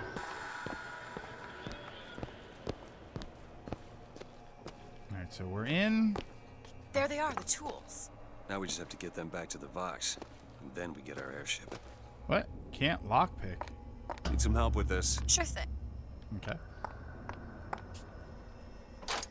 All yours. I mean, this hairpin, at this point, it's just a key, right? Who are we really? Vox Populi. It's gonna help us. Daisy can make a change, can't she? Make things better for the people here. Sure. I don't think so, because we don't even know what's happening here. Yeah, you know, it's not like she's... Look, pick up lockpick. Oh, eat her cereal and sandwich on her. No, yeah, it's just... She's not even trying to pick locks. It's just... Pick this lock. Okay, and then the lock is just open. At least we make sure it as hell aren't gonna seem be able to like carry all you this back to the shop. need to do something. Here's some cash. Okay, catch. The first game has me so suspicious of everybody. And everything. Every time she throws coins at me or she throws money at me, the fact that the camera kind of cuts to her, it always makes me think that there's some sort of subtle would you kindly thing happening. What is that? It looks like a tear to another version of this room that doesn't have any tools in it. If the tools aren't in there, Then they must be back then back at the shop. Booker, if Yeah, we go into Jinx. this tear, I don't think there's any turning back. Are you sure you want to go now? Apparently so. Do it.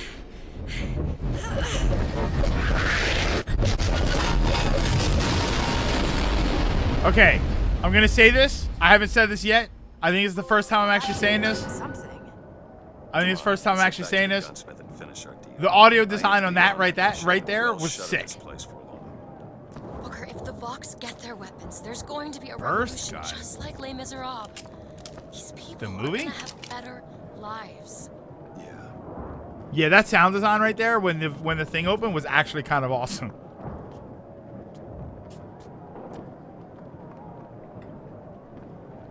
You're not even playing a character that's affected by brainwashing. How would I know? How would I know? So sick the PS5 is puking.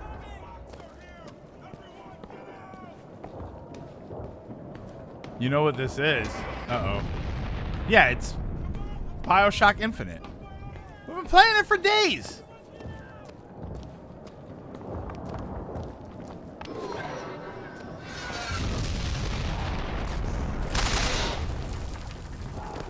Oh, that guy was all phased. Oh, okay. Uh-oh. Why am I nervous?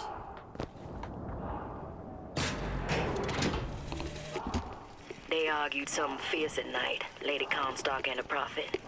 Could never make out what it was about from my bunk, though. After the worst, Damn. I seen she ain't left for morning prayer. So I crept upstairs to check in on her. Like a fool, I lingered. Scullery maid was what they called me when I walked into Comstock House. Murderer was what they shouted when I ran out.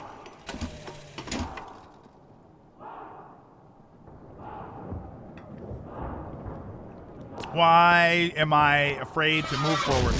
Whoa!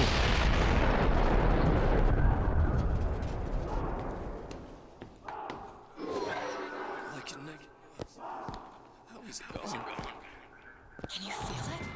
Daisy's moved these people. Things can change, Booker, and we can be a part of it. I don't want to be a part of it. Once we get our airship, we'll be well shut of this place. Yeah, he just wants out. I kind of like him for that.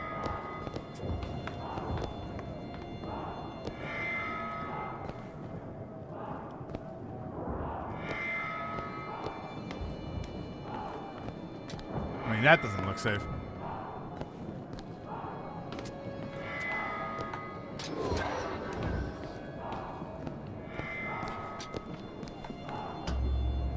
I mean, do I want to be leaving these areas? None of this sounds safe.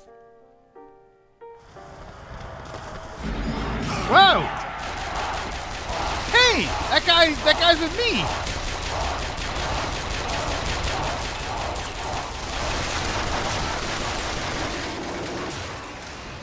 What are you shooting at?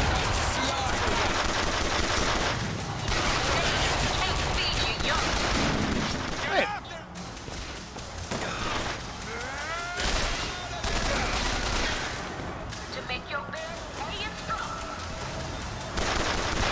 There's a lot happening here.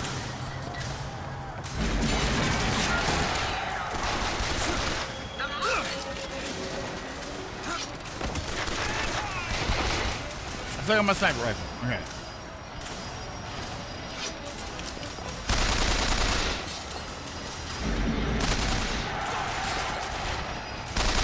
Okay. What? They're just zipping around. Oh, that's a good guy.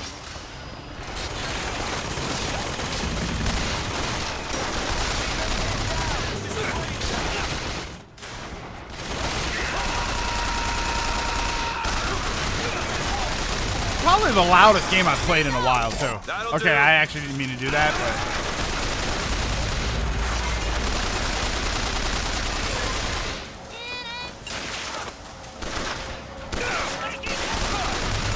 Keep you soft.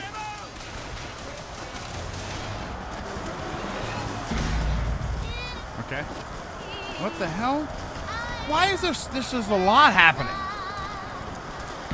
So now somebody's singing. It might be a child. More or less than Doom 2016. Kind of more. Like the singing, and there's some sort of... The hero of the box. The what? What are they talking about? Look at that poster. In this world, you're a hero. The Vox. Because at least when the fighting is done in Doom, there isn't a child singing. Hard to think. It's right in my ear. Booker, come back to me. We're going to find Daisy Fitzroy. First lady. Let's go. Hey guys. You guys were missing? Man, that's bad.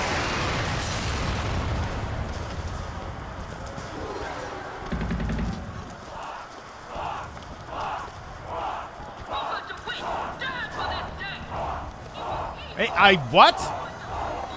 Now is the time to stand true to this home. Now is the time for faith to go to the factory. I did what for the cause? We're going to the factory, and we're not just gonna burn it down. Only way to be sure is to pull it up from the roof. Like,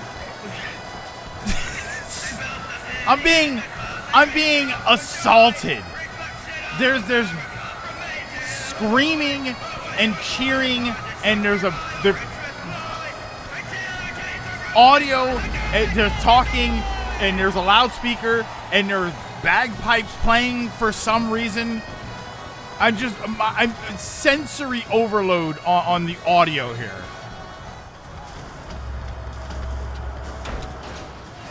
Oh my god. Time for a race war. Well, we weren't just talking about Mario Kart. These folk need a better class of hero. When it comes down to it, the only difference between Comstock and Fitzroy is how you spell it. Well, I mean, they both have O in them. Oh, I'm grateful for the loading screen just because it's quiet for a moment.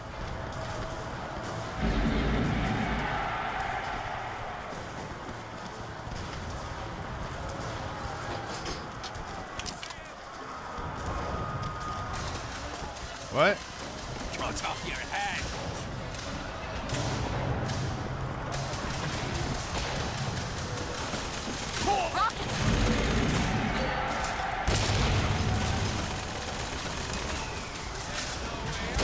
I guess that's theirs. Yeah. Wait. Oh, but I might have just killed one of my own guys. I don't know.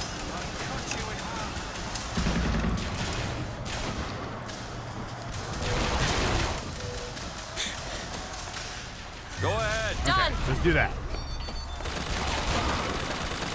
Give me a second. Oh, passed by a new power? Back here? Well, lockpick. And cannon. Yeah, that was a good guy, right? I thought so. Where am I missing? Hold on. Is there a power in there?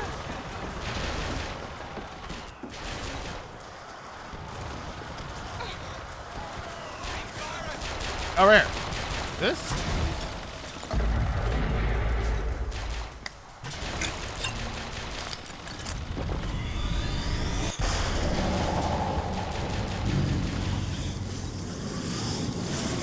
Is this a dash?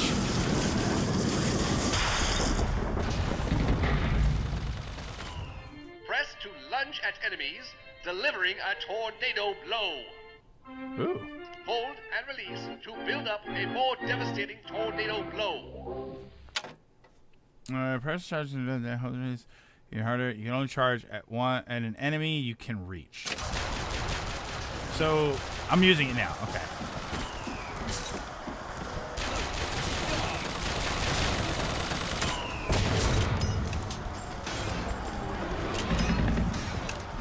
Remember to use your vigors. Oh, that guy's dead. Never mind. Yeah, dash punch. That sounds good.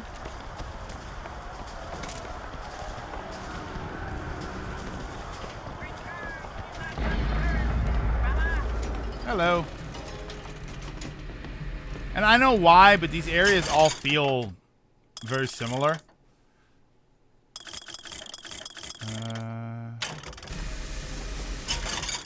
Now this is Doom Eternal. Machine gun ammo. Computer ammo. Sniper ammo. I like how cheap ammo is.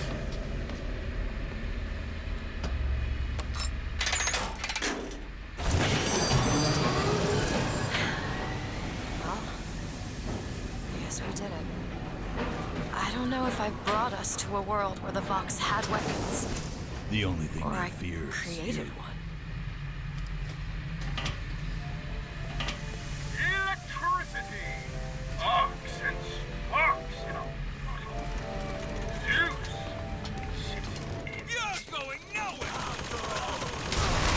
Okay, never mind. I was wondering why it didn't come up. Wait, good guy.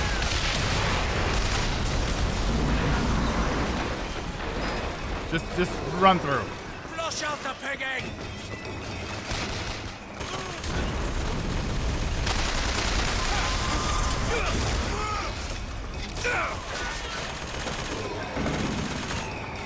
What? This way.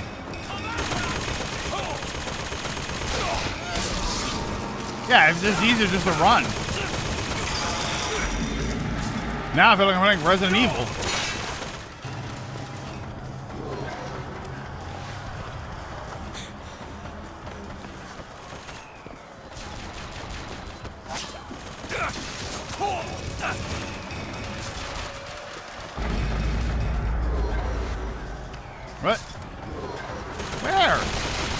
in there in the building?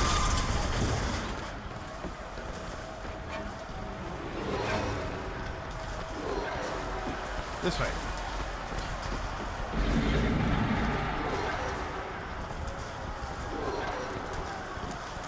What?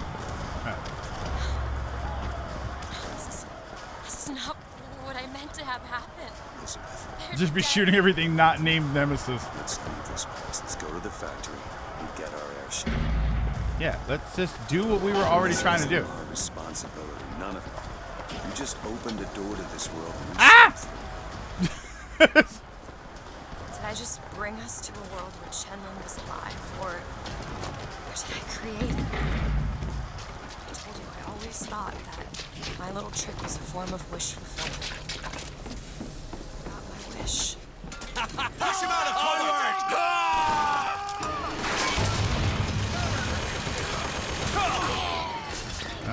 Right there. Whoop.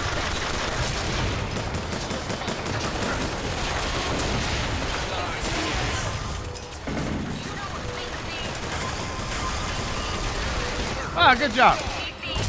I guess if I just wait, they'll do it all themselves. Oh, it's medical kits? Or medical kits?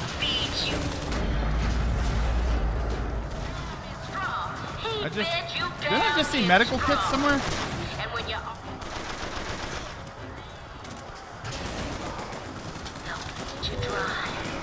There, okay. Now, if you want to be a fool with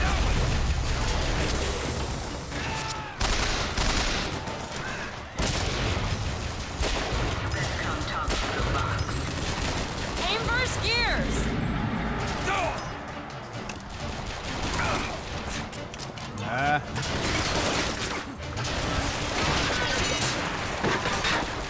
Sure thing!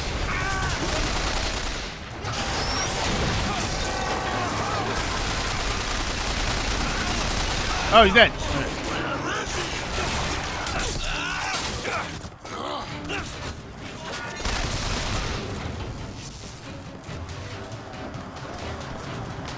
Any more? Any more? Guys, you can't run in front of my gun like that.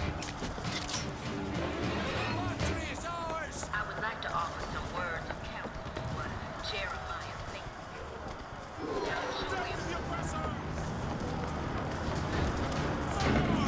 No way to open the gates with that Zeppelin gun! Oh, God.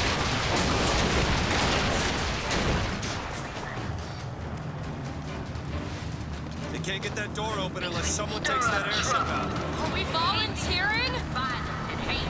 I suppose so.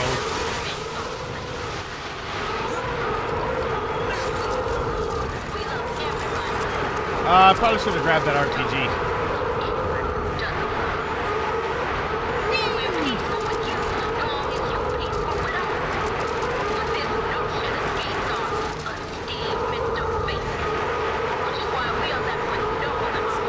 No, I want to go up there.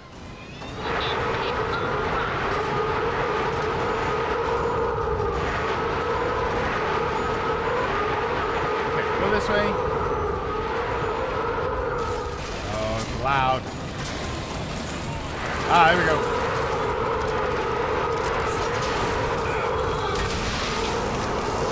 Hey, Jimmy. Oh, it's going okay. It's going okay. Had a good workout. Good workout. Not too many crazy customers today, so.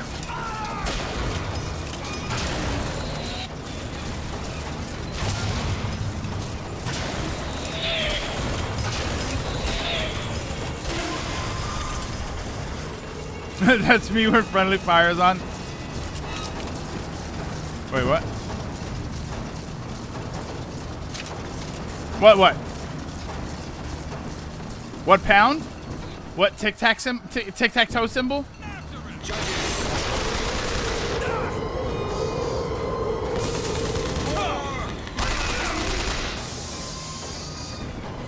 Oh, I didn't mean to do that.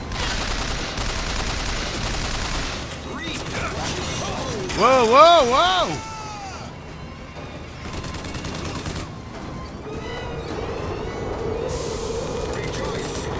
Sabotage the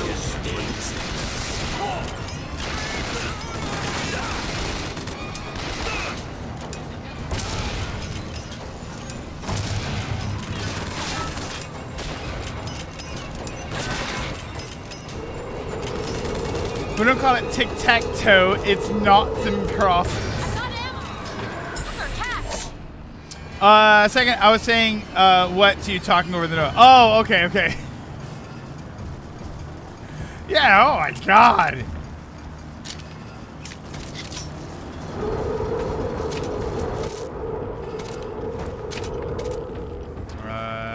No, I don't want to pick that up.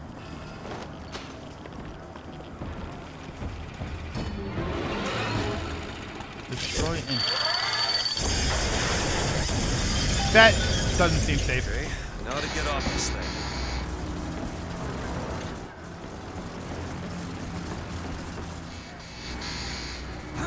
Whee!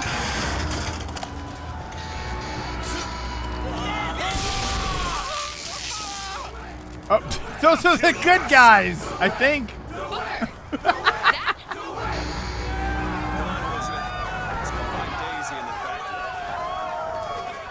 Are we near the end of the game or something that it's this loud?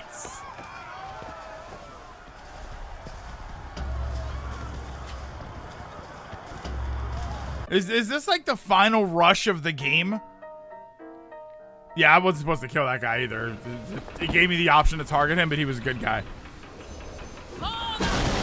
Oh!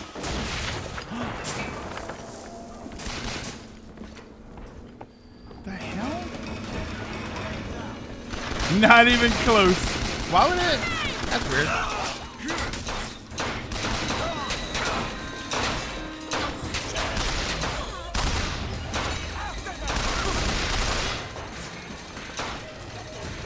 Get back here! Oh wait, no.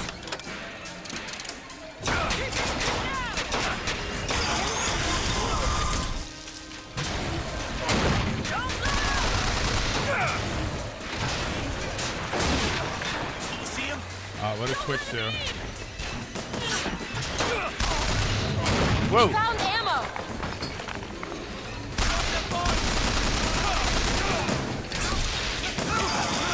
Wait, is that a... His health... I hate that. I targeted that guy, but his health didn't show up as red. Oh, I'm dead!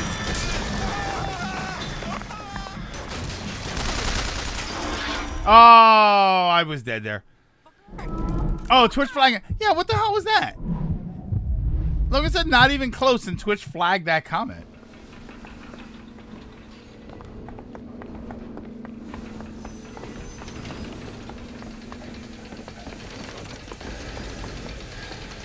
Come out where I can see. Oh my god!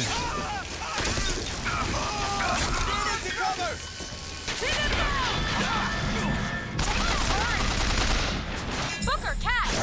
That'll do. Good lord. See what else I can find.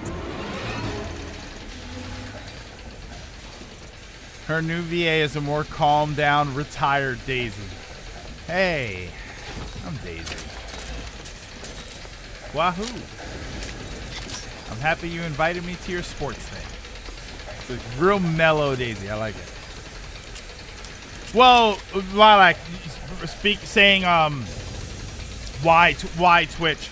Did you see this thing, the collaboration thing where people can like knock at your stream or something? I guess you can just ignore it, but why do they add these features that no one gives Daisy a said damn she was about? coming here for Fink. We need to take that elevator up. Bet it leads to Fink's office. Greetings, my name is Daisy. When struck, 50% chance of talking to my enemies. Victims take 50 damage, vulnerable for 2 seconds. That's not bad, but I like the more bullets. Oh wait, just take care. I have to look into that. I knew collab features people. I know collab features people want, but on Twitch though, and it's something where I can like. I think it's like, what the hell?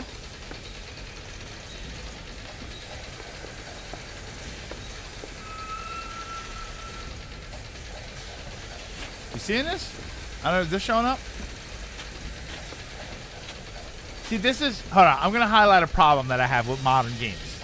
I'm gonna highlight a weird problem here. In a game like this, where you're jumping through realities and all, I don't know if that's a glitch or if that's something I'm supposed to be seeing. I don't know. In the VTuber space especially, they collab all the time and just have to jump through hoops to line things up. But I don't like this thing like that. If someone else is streaming, you can just knock for them to pay attention to you, and then you're like, oh yeah, let's collab right now. Like, set something up. You know, multi-stream, like, because isn't that what people really want? It's like multi-window, so you can stream and everybody sees your window. But this idea of trying to initiate it while somebody else, and here's the problem: the idea of being able to try and initiate it with anybody. You're streaming, you see somebody else is streaming, you can knock for them and you can just try to initiate it, but you can't turn it off. What I saw today was that if you don't like that, you can't turn it off.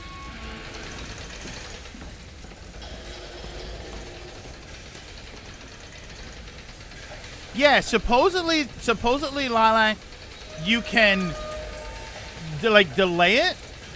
Or you can shut it off for that stream, but the next time you go to stream, it would be on. I mean, I don't know. I didn't go through. I have a window open for it because when I turned on the stream today, it popped up as a window telling me that this was a thing that they added. So I clicked it to get to the help page so that I can look at it, but I didn't read it.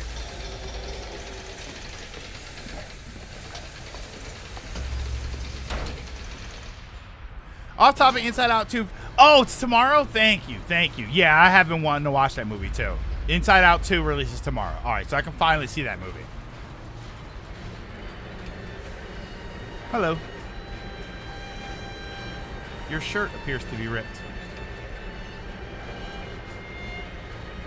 What are they making? Oh, they're making the drink stuff.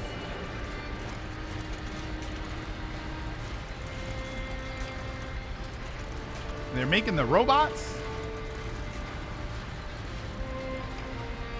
Could you use Disney Plus in the past? You are now not allowed to sue them if you die in their park. I know. Can you? They're oh my just God. right for each other, aren't they? Who? Fitzroy and Comstock. I wonder if we ever go to a reality where I rule.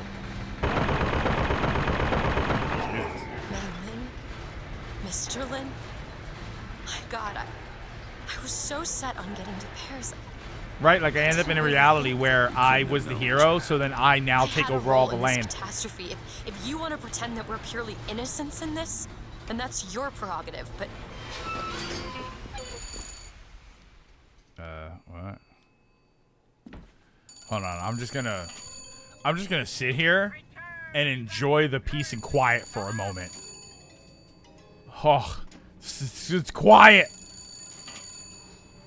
She's the 7. I'm like 3DS. 3DS. I thought that was like Chat GPT. Ronan, I thought you were saying you downloaded Chat GPT on your 3DS. Situation said it never made the light of day. The man only wanted $50,000 to cover medical, funeral, and grief costs, but instead made a huge PR hellscape. Hello? Think? I saw you die, Booker. Saw it with my own eyes. Fitzroy. Listen, I got you your guns. I'm here for my airship. But my Booker DeWitt died for the Vox Populi. You either an imposter or a ghost. My Booker DeWitt was a hero to the cause, a story to tell your children. You just complicate the narrative.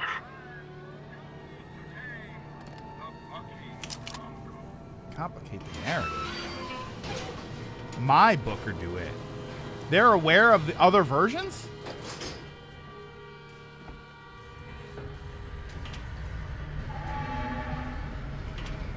They're aware that there are other versions of him? She seemed not fazed by that. Are these not... These aren't different dimensions. She's just making these places up.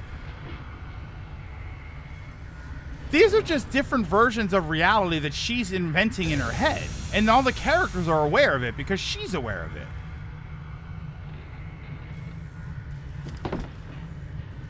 Yeah, nobody answered. Yeah, these aren't different. I don't think these are different dimensions. I think this is just her making stuff up.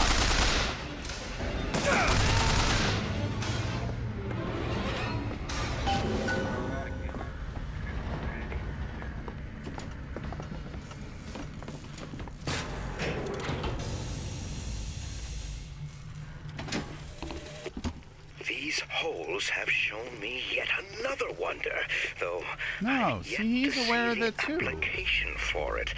They illuminate a merger of machine and man that is somehow the lesser yet the greater of both parties. The process seems to be Getting a lot of powers all of a sudden. perhaps though. Oh, he's got the holes in his hands. This kind of thing to keep watch in that tower he is building. Press to wash away your enemies. What? Hold to grab enemies and release to reel them in for punishment. Press the okay. Airborne enemies take more damage. Alright, so it's on that now, so we'll give that a shot.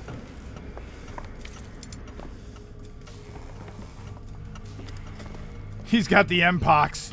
Got a lock, needs picking. Come on, give me something challenging. It's your fantasy. It's done. Make it more challenging for yourself.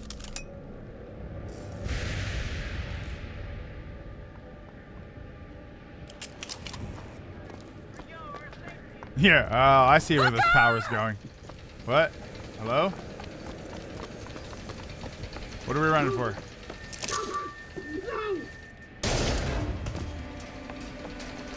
I gotta get in! Get your hairpin! Kill the imposters. Burn their bodies when you're done. Watch out, firemen! What?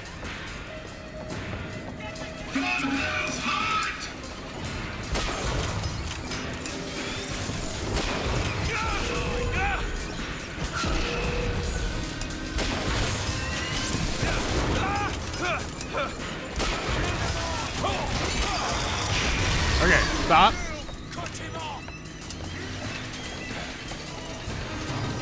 Can I get up there?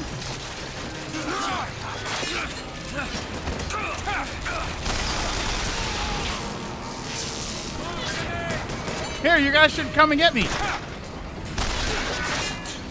Oh, wait, that's you. Where? Wait.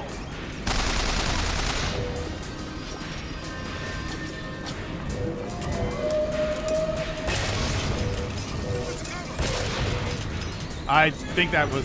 I don't know. Do I even have people that are friendly with me anymore? I don't know.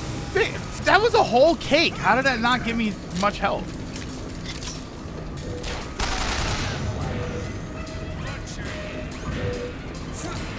I shouldn't have done that, but... Oh, that was not good.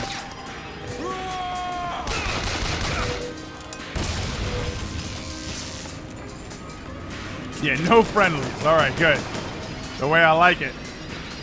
Where I feel comfortable shooting everybody. I don't have anything.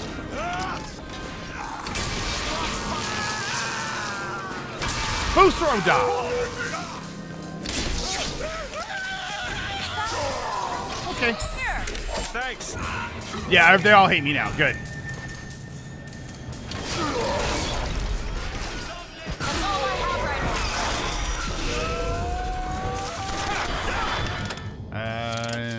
This one.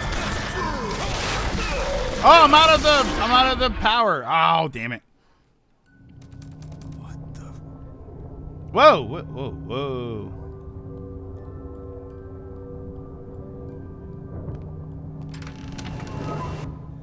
What just happened? The hell?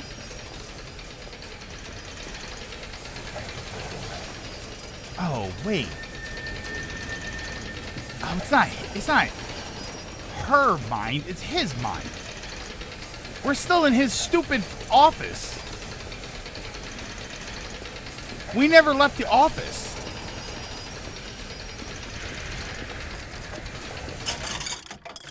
Why did I fist fight the hand? Because he came at me.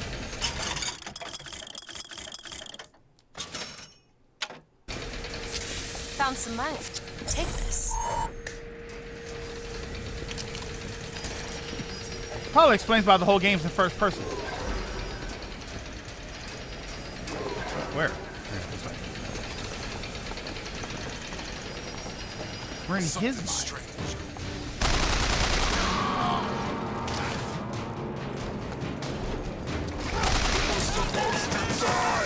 Oh, he's still. Wait, what did you just say? Hold on. Let's have a conversation, sir.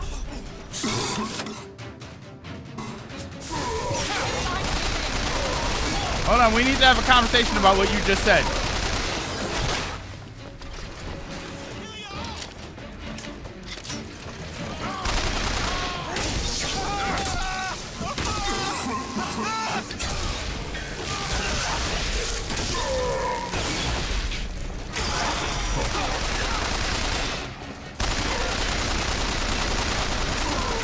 Okay, run.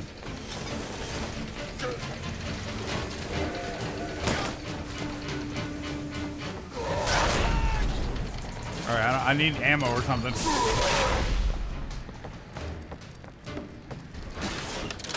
No, no. This one. Oh, I didn't have a chance. Hey, can you find me some ammo? He's just standing there with a deer, like a deer in the headlights.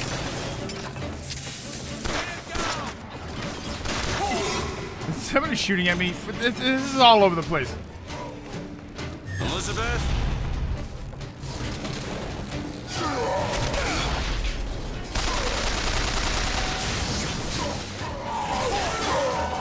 No, leave me alone.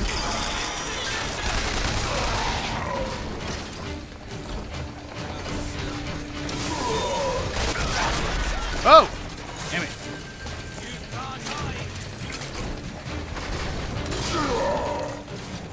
All right.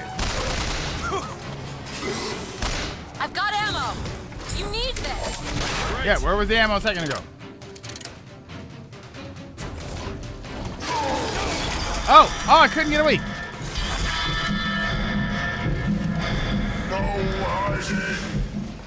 I'm not hiding, I'm running is the difference. Oh. Just stop attacking me for a minute. I gotta use the machine here. Here we go. Oh wait. Hold on.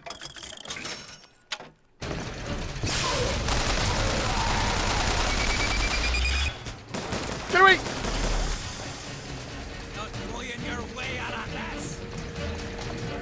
Now where are you? Oh, up there? Okay, I'm at. Okay, here we go.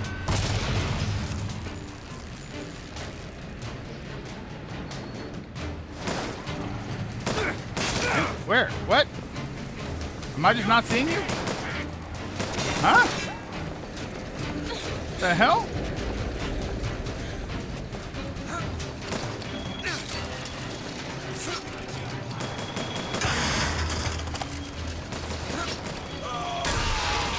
Okay, that was weird. Yeah, time out. Just gotta buy stuff real quick. It's like the kids. It's like the kids. It's like the kids running and they're playing tag and I don't want to play anymore. No! She's going to kill that child. Booker, we have to do something. We have to act. All right, well, you got any ideas? Come on, Booker, we've got to get out of here. Boost me up.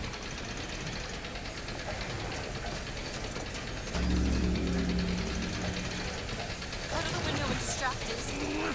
Go! The gunfire didn't do it? Is this it? Is this your movement, Daisy? This is what needs to be done. You see, the founders ain't nothing but weeds. It's called tactical regrouping. If you want to get rid of the weed, you gotta pull it up from the root. It's the only way to do it. Wow. Okay. Elizabeth. guess it runs. Elizabeth! So who's... Alright, so... You said examine Fink's body. Was Fink that robot? The big thing with the hood or whatever? I don't know where he was. Didn't he blow up?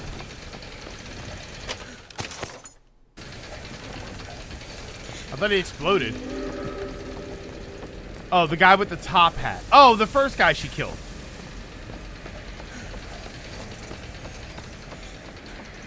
Yeah, Fink was the... No, that was Frink. Frink.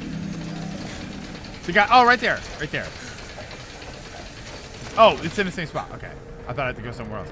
Comfort Elizabeth. Can I get around her first? Hold on. Is there any way to... I'm worried if I talk to her, she's going to want to just, like, end the stage or something. Elizabeth. Whoa, whoa, hey, easy.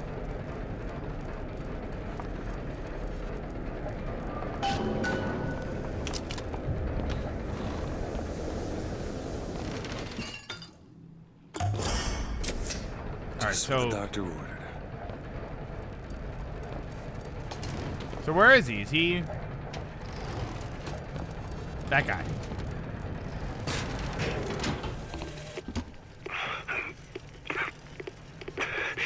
Fitzroy, you win this fool war. You send this to New York. They ain't getting the girl. Whoever they are. Maybe I did right by you and the Vox, but in the end, that don't square anything. Anna, I'm sorry. So that was me. That was me talking. The me from this universe, I guess. Well, this universe. Yeah, once I saw the name, I recognized who it was, but... So that was me talking. I'm so, like... I mean, I guess I'm supposed to be confused, but...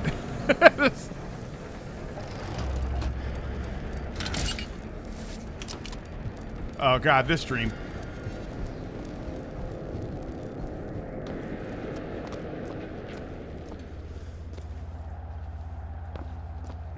Anything else in here? No? Okay. Listen, I think you should talk to me. Nintendo Direct in 10 minutes. Oh, yeah, that's right. Get ready, everybody. Get ready to not see the Switch 2 and have everybody be upset anyway, even though they knew. 78 364.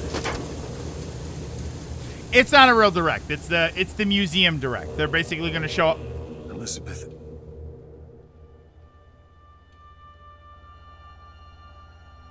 This is all they had. Listen. How do you do it? How do I do what? Uh-oh. Forget. How do you wash Oh, away this is where all the things you've cosplays came from. You don't. Just learn to live with it. So the moment of truth between us. New York or Paris? Yeah, she stepped off frame. No! Shit. Come on, we gotta find a way to make this thing go faster. Yeah, she stepped off frame and she changed clothes.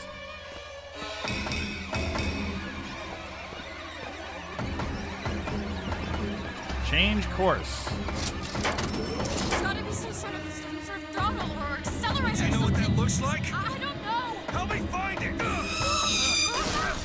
Yeah, the important thing is she cut her hair.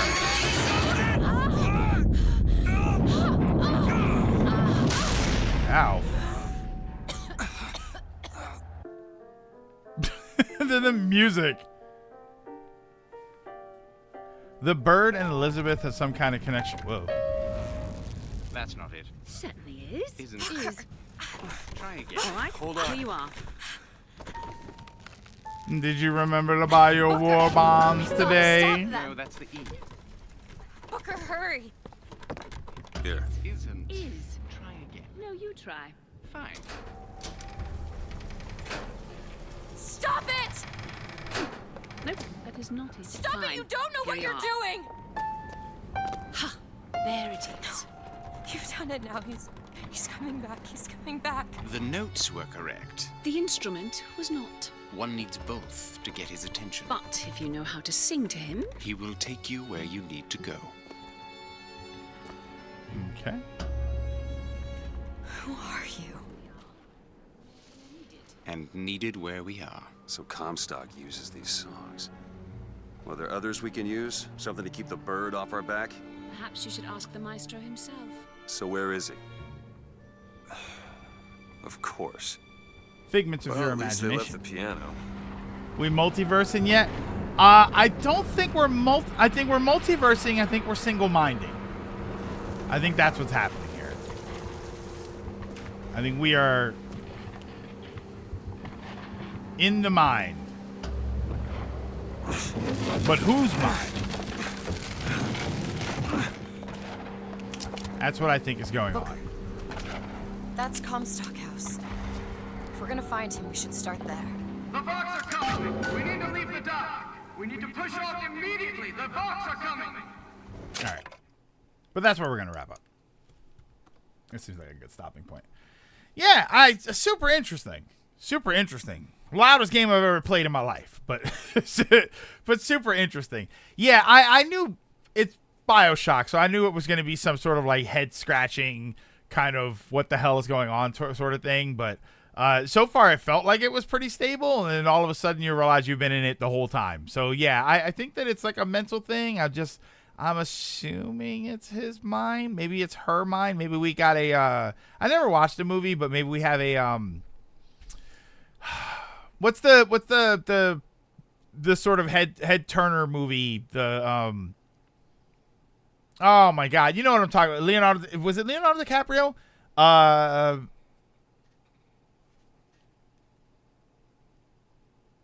No? What movie am I thinking of? No, not Tenet. I haven't watched Tenet. I heard that was decent. Inception. Thank you. I don't know if we got some sort of Shutter Island. Shutter Island might not be a bad idea either, right? Shutter Island's the one where he thought that he was like a detective investigating the crazy house, and then in the end it turns out that he's actually the crazy person that's there the whole time. Spoiler alert. That's pretty trippy. At least everything I heard since I'm at work. Tenet doesn't make sense. I'm convinced. The Master of Disguise. No, I never watched Inception, but I know that I know that's one of those like dream within a dream within a dream sort of movies. So I never watched it, but I had a feeling it would be that's like the gimmick. I think the movies like that. I question whether or not movies like that work fully if you're already aware. Like even though Inception, you already knew you were going to watch a sort of head scratcher movie. So I guess that doesn't really, you went in knowing that. Tenet was sort of the same thing, and then what was the Bruce Willis one? It was Bruce Willis and Joseph Gordon-Levitt, where he's like sent through time to hunt somebody down, but I guess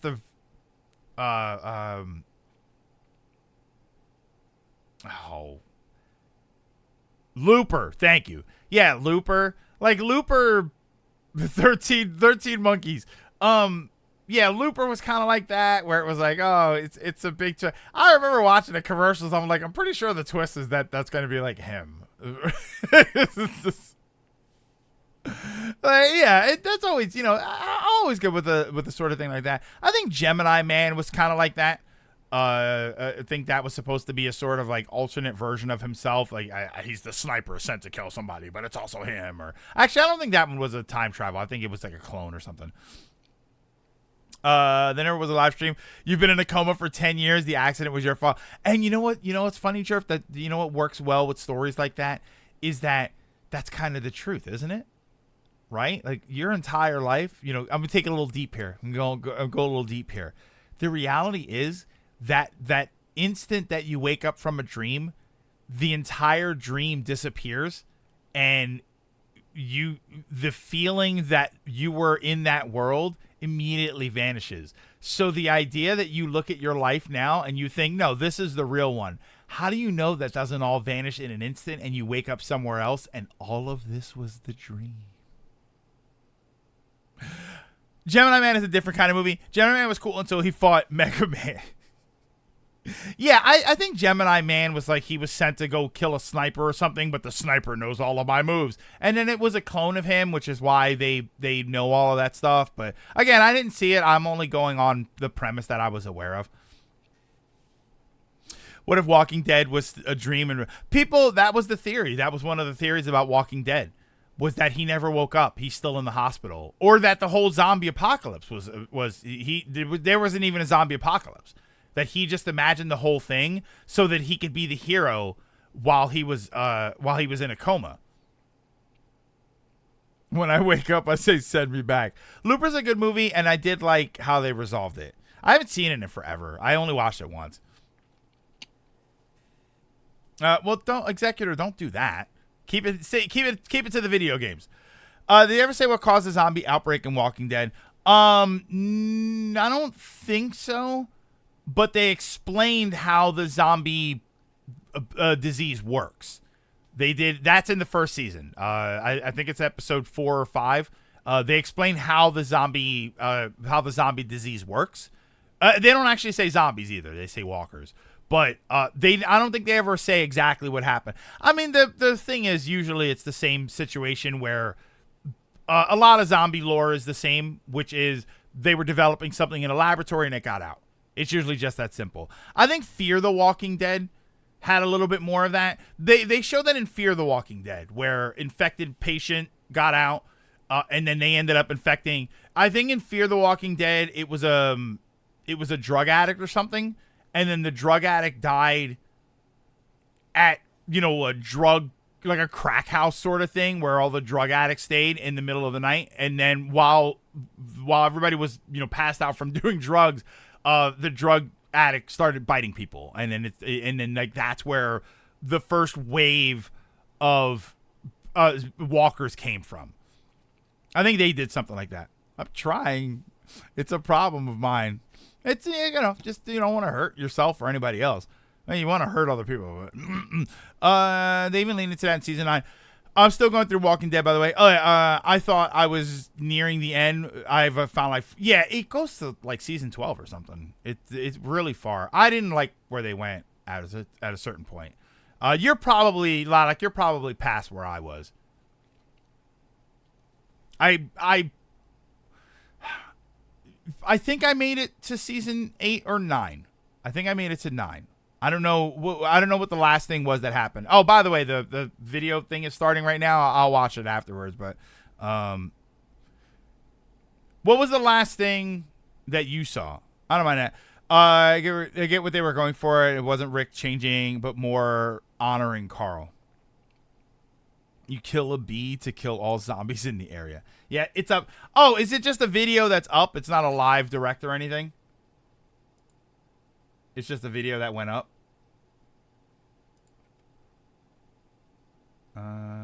Yeah, there it is.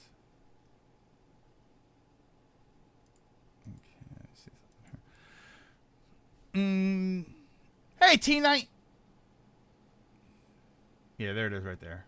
Oh, it is a live thing? I mean, they're just showing here. Hold on. I'll switch it over. ここからは大きなコントローラーが目に入ります。皆さんの興味があるものを自由にご覧ください。それぞれのハードに分けた展示と合わせて我々の独創性とチャレンジをご覧になれます。ご存知の方も多いと思いますが、任天堂はビデオゲームを作るずっと以前から家庭の遊びを作ってきました。創業は今から135年前の1889年です。初めはカルタの製造が主な事業でした。Let me know if you can see it. それ以来任天堂はさまざまな遊びを生む玩具を作るようになり、それらがゲーム&ウォッチやファミコンへとつながってきました。ここではそのような昔の I mean, that's incredible looking. Look at that from a visual それではどん standpoint. な展示になっている That is か awesome. 少しだけ見てみましょう。こちらは All right, everybody, pay attention. They might show the Switch 2 sitting on a shelf in the background. ハードのデザインが大きく違いますね。当時はこんな風に日本と海外でデザインを変えて売っていたんです。clean systems, though. I do. I mean, it's a nice display 日本以 piece. 外では任天堂エンターテインメントシステム There it is. That's what I had. The Nintendo control deck. そして That's what I had. ソフトです。日本向け、北米向け、ヨーロッ This パ looks like the Truman Show control room. 大きさも違いますね。 That was what my dad got me for my, I think it was my 8th birthday, was the NES control deck. It was $100. ミュージアムには任天堂が発売したすべてのタイトルを展示していますから、皆さんが遊ばれたタイトルをつけてください。上のモニターではそれぞれのゲーム画面も見られるようになっています。前に立つとそれぞれの音が聞こえるスピーカーになっていますよ。Oh, that's nice. では別の展示コーナ I ーも miss the simplicity of the older cases. このコーナーでは Where are the Hanafuda cards? モーションを使った遊びの進化を見ていただけます。 The evolution of product. Oh, those are all. Look, is that the Excitainment bike? Oh no, wait, that's a different one. ハテナブロックのデザインがどのように進化してきたか I thought that was the Excitainment bike for the SNES. このコーナーではそれぞれのハードのたびにスーパーマリオやゼルダの伝説などの画面の進化を一気にご覧になれます。 It's wild because we've seen all of this. Like us gamers, we know what all of this looks like, and yet it's fascinating to see in this setting. 任天堂がビデオゲームを作る前の時代の Oh, I have to go through this later and これはコピラスといってジアーズ式のコピー機です。こちらにはママベビカベビーカーがありますね。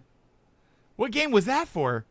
任天堂はトランプや花札に始まり Oh, they really do show. Well, he mentions the cards. Oh, there they go. バッティングマシンなどいろいろなファミリー向けの玩具を作っていました。 They actually do have them. そしてこの光線銃が一つの転機となりゲームセンターなどのゲーム機を作り始めたんですね。これは任天堂が初めて作った家庭用のビデオゲーム機。テレビゲーム6 Yeah, I know. ちょうど私が入社した There's a museum that has one of my first video game systems. One of, I mean, there's no Atari 2600 in there. ユニークな製品作りを作る Actually, that'd be interesting. I'd be curious to know if they have any Atari 2600 games since you had games like Mario Brothers and Donkey Kong on 任天 there. 堂の過去の製品をたくさん展示しています。そして遊びがどのように進化しつながってきたかをお見せします。今日お見せしたのはごく一部ですからぜひ実際に I 見 was てくだ hoping さ we い。 would get a full tour. では1階に移動しましょう。1階は Oh, no, here we go. エリアになっていますよ。はい、1階に降りてきました。 Ooh. ご覧の通り1階の中央は巨大なモニタ I ー want に to なって play います。 I want to play こんな感じで Tetris on 皆さん that. もこのモニターの上に乗って Very cool. 百人一首を遊んでいただくことができます。 It's in Kyoto, Kyoto, スマ Japan. ートフォンと組み合わせて遊びますよ。このようにミュージアムの1階のフロアはインタラクティブに体験ができるエリアになっているんです。 They're not employees; they're just people locked in 過 there. 去に Yeah, it's in 任天堂が Kyoto. 作ってきた製品を So 今の more 時代 reason に to move to 蘇らせる Kyoto. とどんな遊びになるか。そんなテーマで8つの体験を作ってみました。ミュージアムに入るときに渡されるこの入館証に Oh my God! Even that's going to be they're going to be on eBay. Day 2. 今日は8つある体験の中から3つを紹介しましょう。 Wait, they said they weren't going to talk about こ games. ちらは小さな部屋がいくつか並んでいますね。どんな体験ができるのでしょう。ここは1968年に発売されたウルトラマシンが体験できるんです。ウルトラマシンはピンポンの That's an 玉のよう indoor なボー pitching ルを machine. 自動で投げ That, てく that れる can't cause any 部屋の danger. 中でプレイできるバッティングマシンでした。 The Nintendo escape room. 私が入社したのは改訂版のウルトラマシンデラックスが発売される年でした。少しだけ仕上げに関われました。その頃は社内にプレイ I wonder if those are the machines that pitch you the baseballs in a Mario Party. Right? When you do the Mario Party baseball game, I wonder if it's Ultra Machines. 部屋に置かれているものが違うのでお好みの部屋を選んでください。では早速体験してみましょう。床にウルトラマシンが置かれているのがわかりますか？ That's why they don't that's why they don't work on modern TVs, right? Because they don't use tubes. Yeah, look, that's the machine that pitches you the baseballs in Mario Party. That's awesome. Why is that so cool? Ooh. Oh, it's like a shooting gallery. 部屋の中にあるいろんなものに That's what ボールが brought 当た in る the と cops どんなリアクショ today. ンがあ Oh, り you're ます having a day, 左右 Flip. に打ち分けてみてください。では次に行ってみましょうか。こちらはザッパー&スコープ SP という遊びです。任天堂は1970年代にレーザークレイというボーリング場を改造した業務用のシューティング場を展開していました。 Laser clay こ commercial のレーザー shooting. クレイを今の Wow. 技術で体験できるように作ってみたのがザッパー&スコープ SP Oh, they です took the clay shooting from Duck 最 Hunt. 大 Hey, they 13 finally 人 made ま a で Duck 一緒 Hunt にプレイできる experience. ので今日はミュージアムのスタッフの皆さんと一緒にプレイしたいと思います。光線銃は2種類ありますね。片手で素早く撃てるザッパー、そして照準がついたスーパ Super ースコ scope. ープ。 Oh my god. このどちらかを選びます。NES の光線銃とスーパーファミコンのスーパースコープを復元してみました。 They finally made the Super Scope good. Finally, a Super Scope game people want to こちらの play. ザッパーを使ってみます。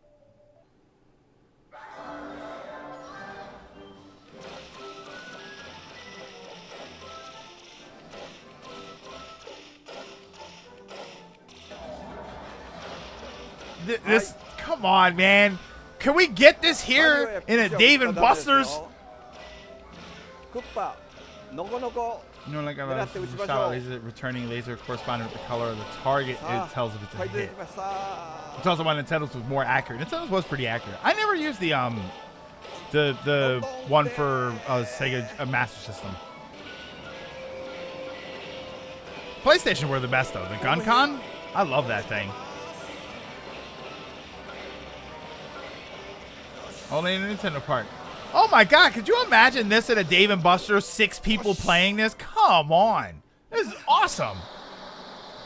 Or round 1. I'd be at round 1, day 1 to play this. 次へ行きましょう。こちらではファミコンから Wii に至るまで Yeah, さ they ま let ざ him まな win. ゲームをプレイできます。 He's the boss. でもちょっと何か違いますよね。 Ooh, look. そうです。コントローラーが超巨大です。このコントローラーを2人で Aspect 協 of 力 lateral 分 thinking 担 of して wither ゲームを遊んで technology. みましょう。 Much like how they designed で the は Game 今日 Boy. は Sega ファ PlayStation ミコンの Xbox ス is ー just パーマリオ from ブラ the ザーズ gun. をミュ Nintendo ージアム started のスタッフ the さんと game 一 and 緒にプレイ TV. しています。よろしく。スタッフさんが A ボタンの Oh, ジ look. ャンプ、私 Start は and select 12 button. ボタンで How 移 simple. 動を担当します。2人で息を合わせてクリアしましょう。頑張りましょう。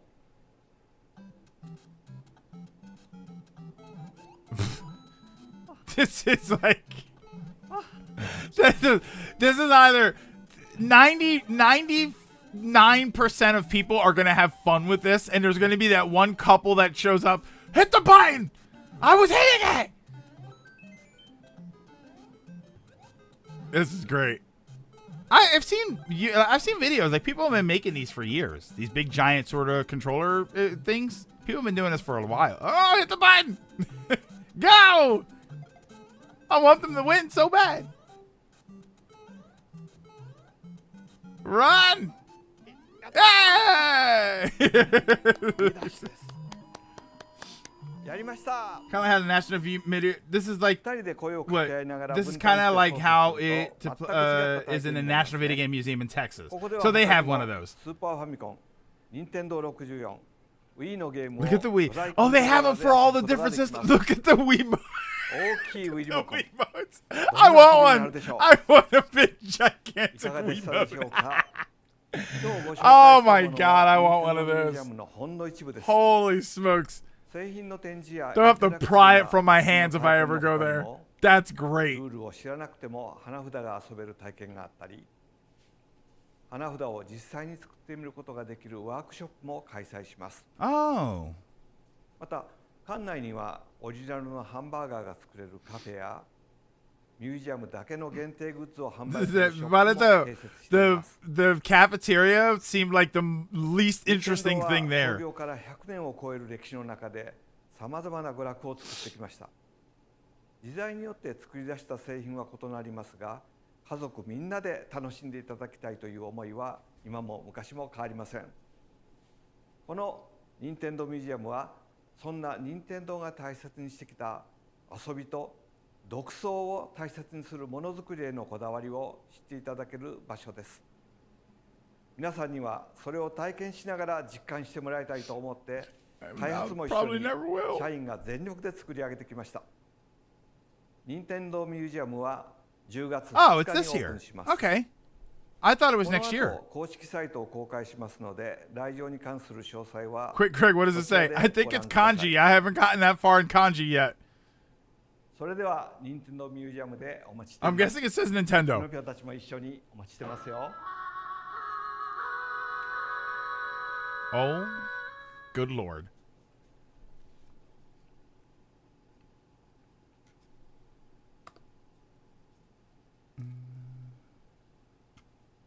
No, wait. Close that window. Okay. Right, here we go. There you go. Yeah, we're good there. Now, hang on. Oh. Where's my buttons? There we go. Hang on, gotta switch my monitor back.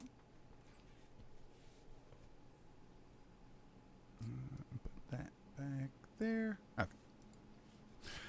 Yeah, that was fun. That was fun. I like that thing. I would love a full-size tour of that.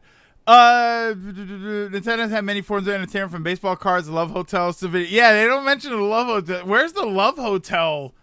Where are the brochures?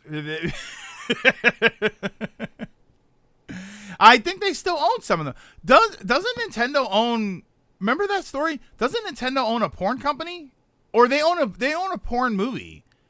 I think somebody did a porn Mario movie, like in the late 80s or 90s or something. So Nintendo bought the rights to it so that they could stop it from being released. So they technically own Mario porn, but they did it so that nobody could get it. Is that I hope that's what it's called. Nintendo does put their toys in their games. Yeah, Wario used the Ultra. Yeah, I know that they do that. I didn't know that was a thing. The pitching machine. I didn't know that was a Nintendo toy. Super Hornio Brothers. Oh, God, I hope that's what it is. Wait.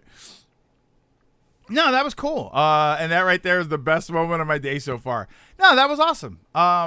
Yeah, I mean, definitely doesn't feel like something. It always feels like I'll never get to stuff like that. I mean, for a multitude of reasons. But if you're in Japan or if you're going to Japan, I mean, that's definitely going to be a destination for people. That's going to be. It's crazy because now you can go to Japan and you want to go. You might want to see some of the places that inspired some of the locations in Pokemon.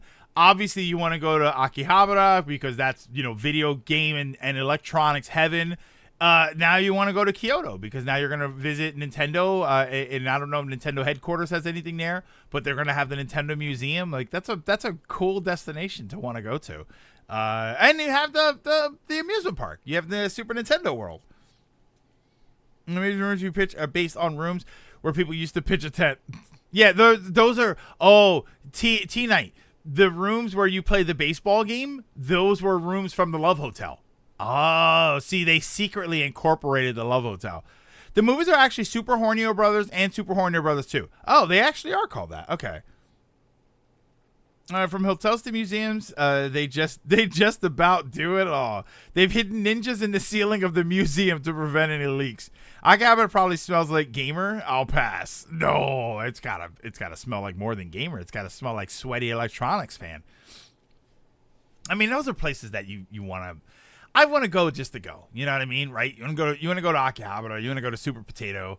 You want to go to these places that are just famous for being those places. But yeah, that's a really cool one. I'm happy to see that. I'll have to go back and watch the beginning, and I'll have to stop on the image and see if I can pick out stuff that I might have recognized. Alrighty though. Give me a second here. Oh, see, yeah, look. I'm gonna send you to the stream. On their icon is a little thing where I can knock for them. And I have to be very careful to not accidentally click that. No, don't do that. Let's try. No, don't do that. Okay. Yeah, so I mean, obviously, you just use it as it's just there, and you just don't use that feature. I'm gonna go to that building with the number on it in Shibuya. Wait, what? Okay, but that is gonna do it for today. So thank you everybody for stopping in and for hanging out. Very much appreciated. Tomorrow's gonna be a cool one. I hope it's gonna be a cool one. Tomorrow, I'm going to try and go live a little bit early just so that we can get ourselves ready and prepared. It's not going to be a crazy event from what I understand. They did say there might be some announcements, but for the most part, it's just going to be recapping a lot of stuff. But tomorrow is going to be opening for Gamescom. So at 2 p.m. Eastern, which is when we start streaming, they're going to start, and it's going to be a 2-hour event, and they're going to show a bunch of stuff. They already said what they were going to show, although they did kind of leave it open to show a couple more things. But it's all going to mostly be updates. There won't be Silk Song. They already announced that. But we get to see some updates on a lot of cool games. Maybe we see before I leave, for any Monster Hunter fans out there, overnight, I don't know why, but overnight they put up a video it's like a 13-minute video of all of the weapons from Monster Hunter Wilds. So they showed off the weapons and some of the things they're going to do. They kept showing the focus mode where your character can see the weak points on the monsters, which I actually think is kind of cool. I like that, but they put it's like a 13-minute video, and it shows all of the different it shows all of the different weapons that are going to be in the game. It doesn't look like anything is returning. It looks like everything. It looks like the 15 weapons that were there in Rise. So I didn't recognize anything that looked new. And then people in the chat, in the comment section, were saying that, yeah, it looks like it's all just the same weapons, but new versions of them. I also heard some news. Yeah, it did say Indiana Jones. There's a list. There's a list of everything that they said was going to be there. And yeah, Indiana Jones, I think the Time Splitter stuff. They've been showing, I know, yeah, Ronan, I know they were showing the individual weapons. I guess maybe that's what it is. Maybe it's just that they compiled everything together. So they compiled it all into one video. I guess that's what that is. But yeah, they put it all up. So everything is there. So you can go and you can skip all of the other weapons, and you can just go and see for a minute how cool the insect glaive looks, because I'm very excited to use my insect glaive again. To the point, AGM, I don't think AGM is here. I think I'm gonna finish. I think it's time I finish Monster Hunter Rise. I think it's time I finish Rise, and then if I can get it, probably pick up. Well, I can get it, but probably pick up the Sunbreak DLC, and I'll probably do that. But it's got me in the mood to finish Rise, so I think that's about to happen. All right. But that is going to do it for today. So thank you very much, everybody, for stopping in and for hanging out. For right now, I'm going to send you over to Strawberry Jam. Strawberry Jam is doing Sonic Heroes speedruns. So stick around after the credits, and I will send you over there to hang out and represent us very well. But thank you once again, everybody, for stopping in and for hanging out. Hold on.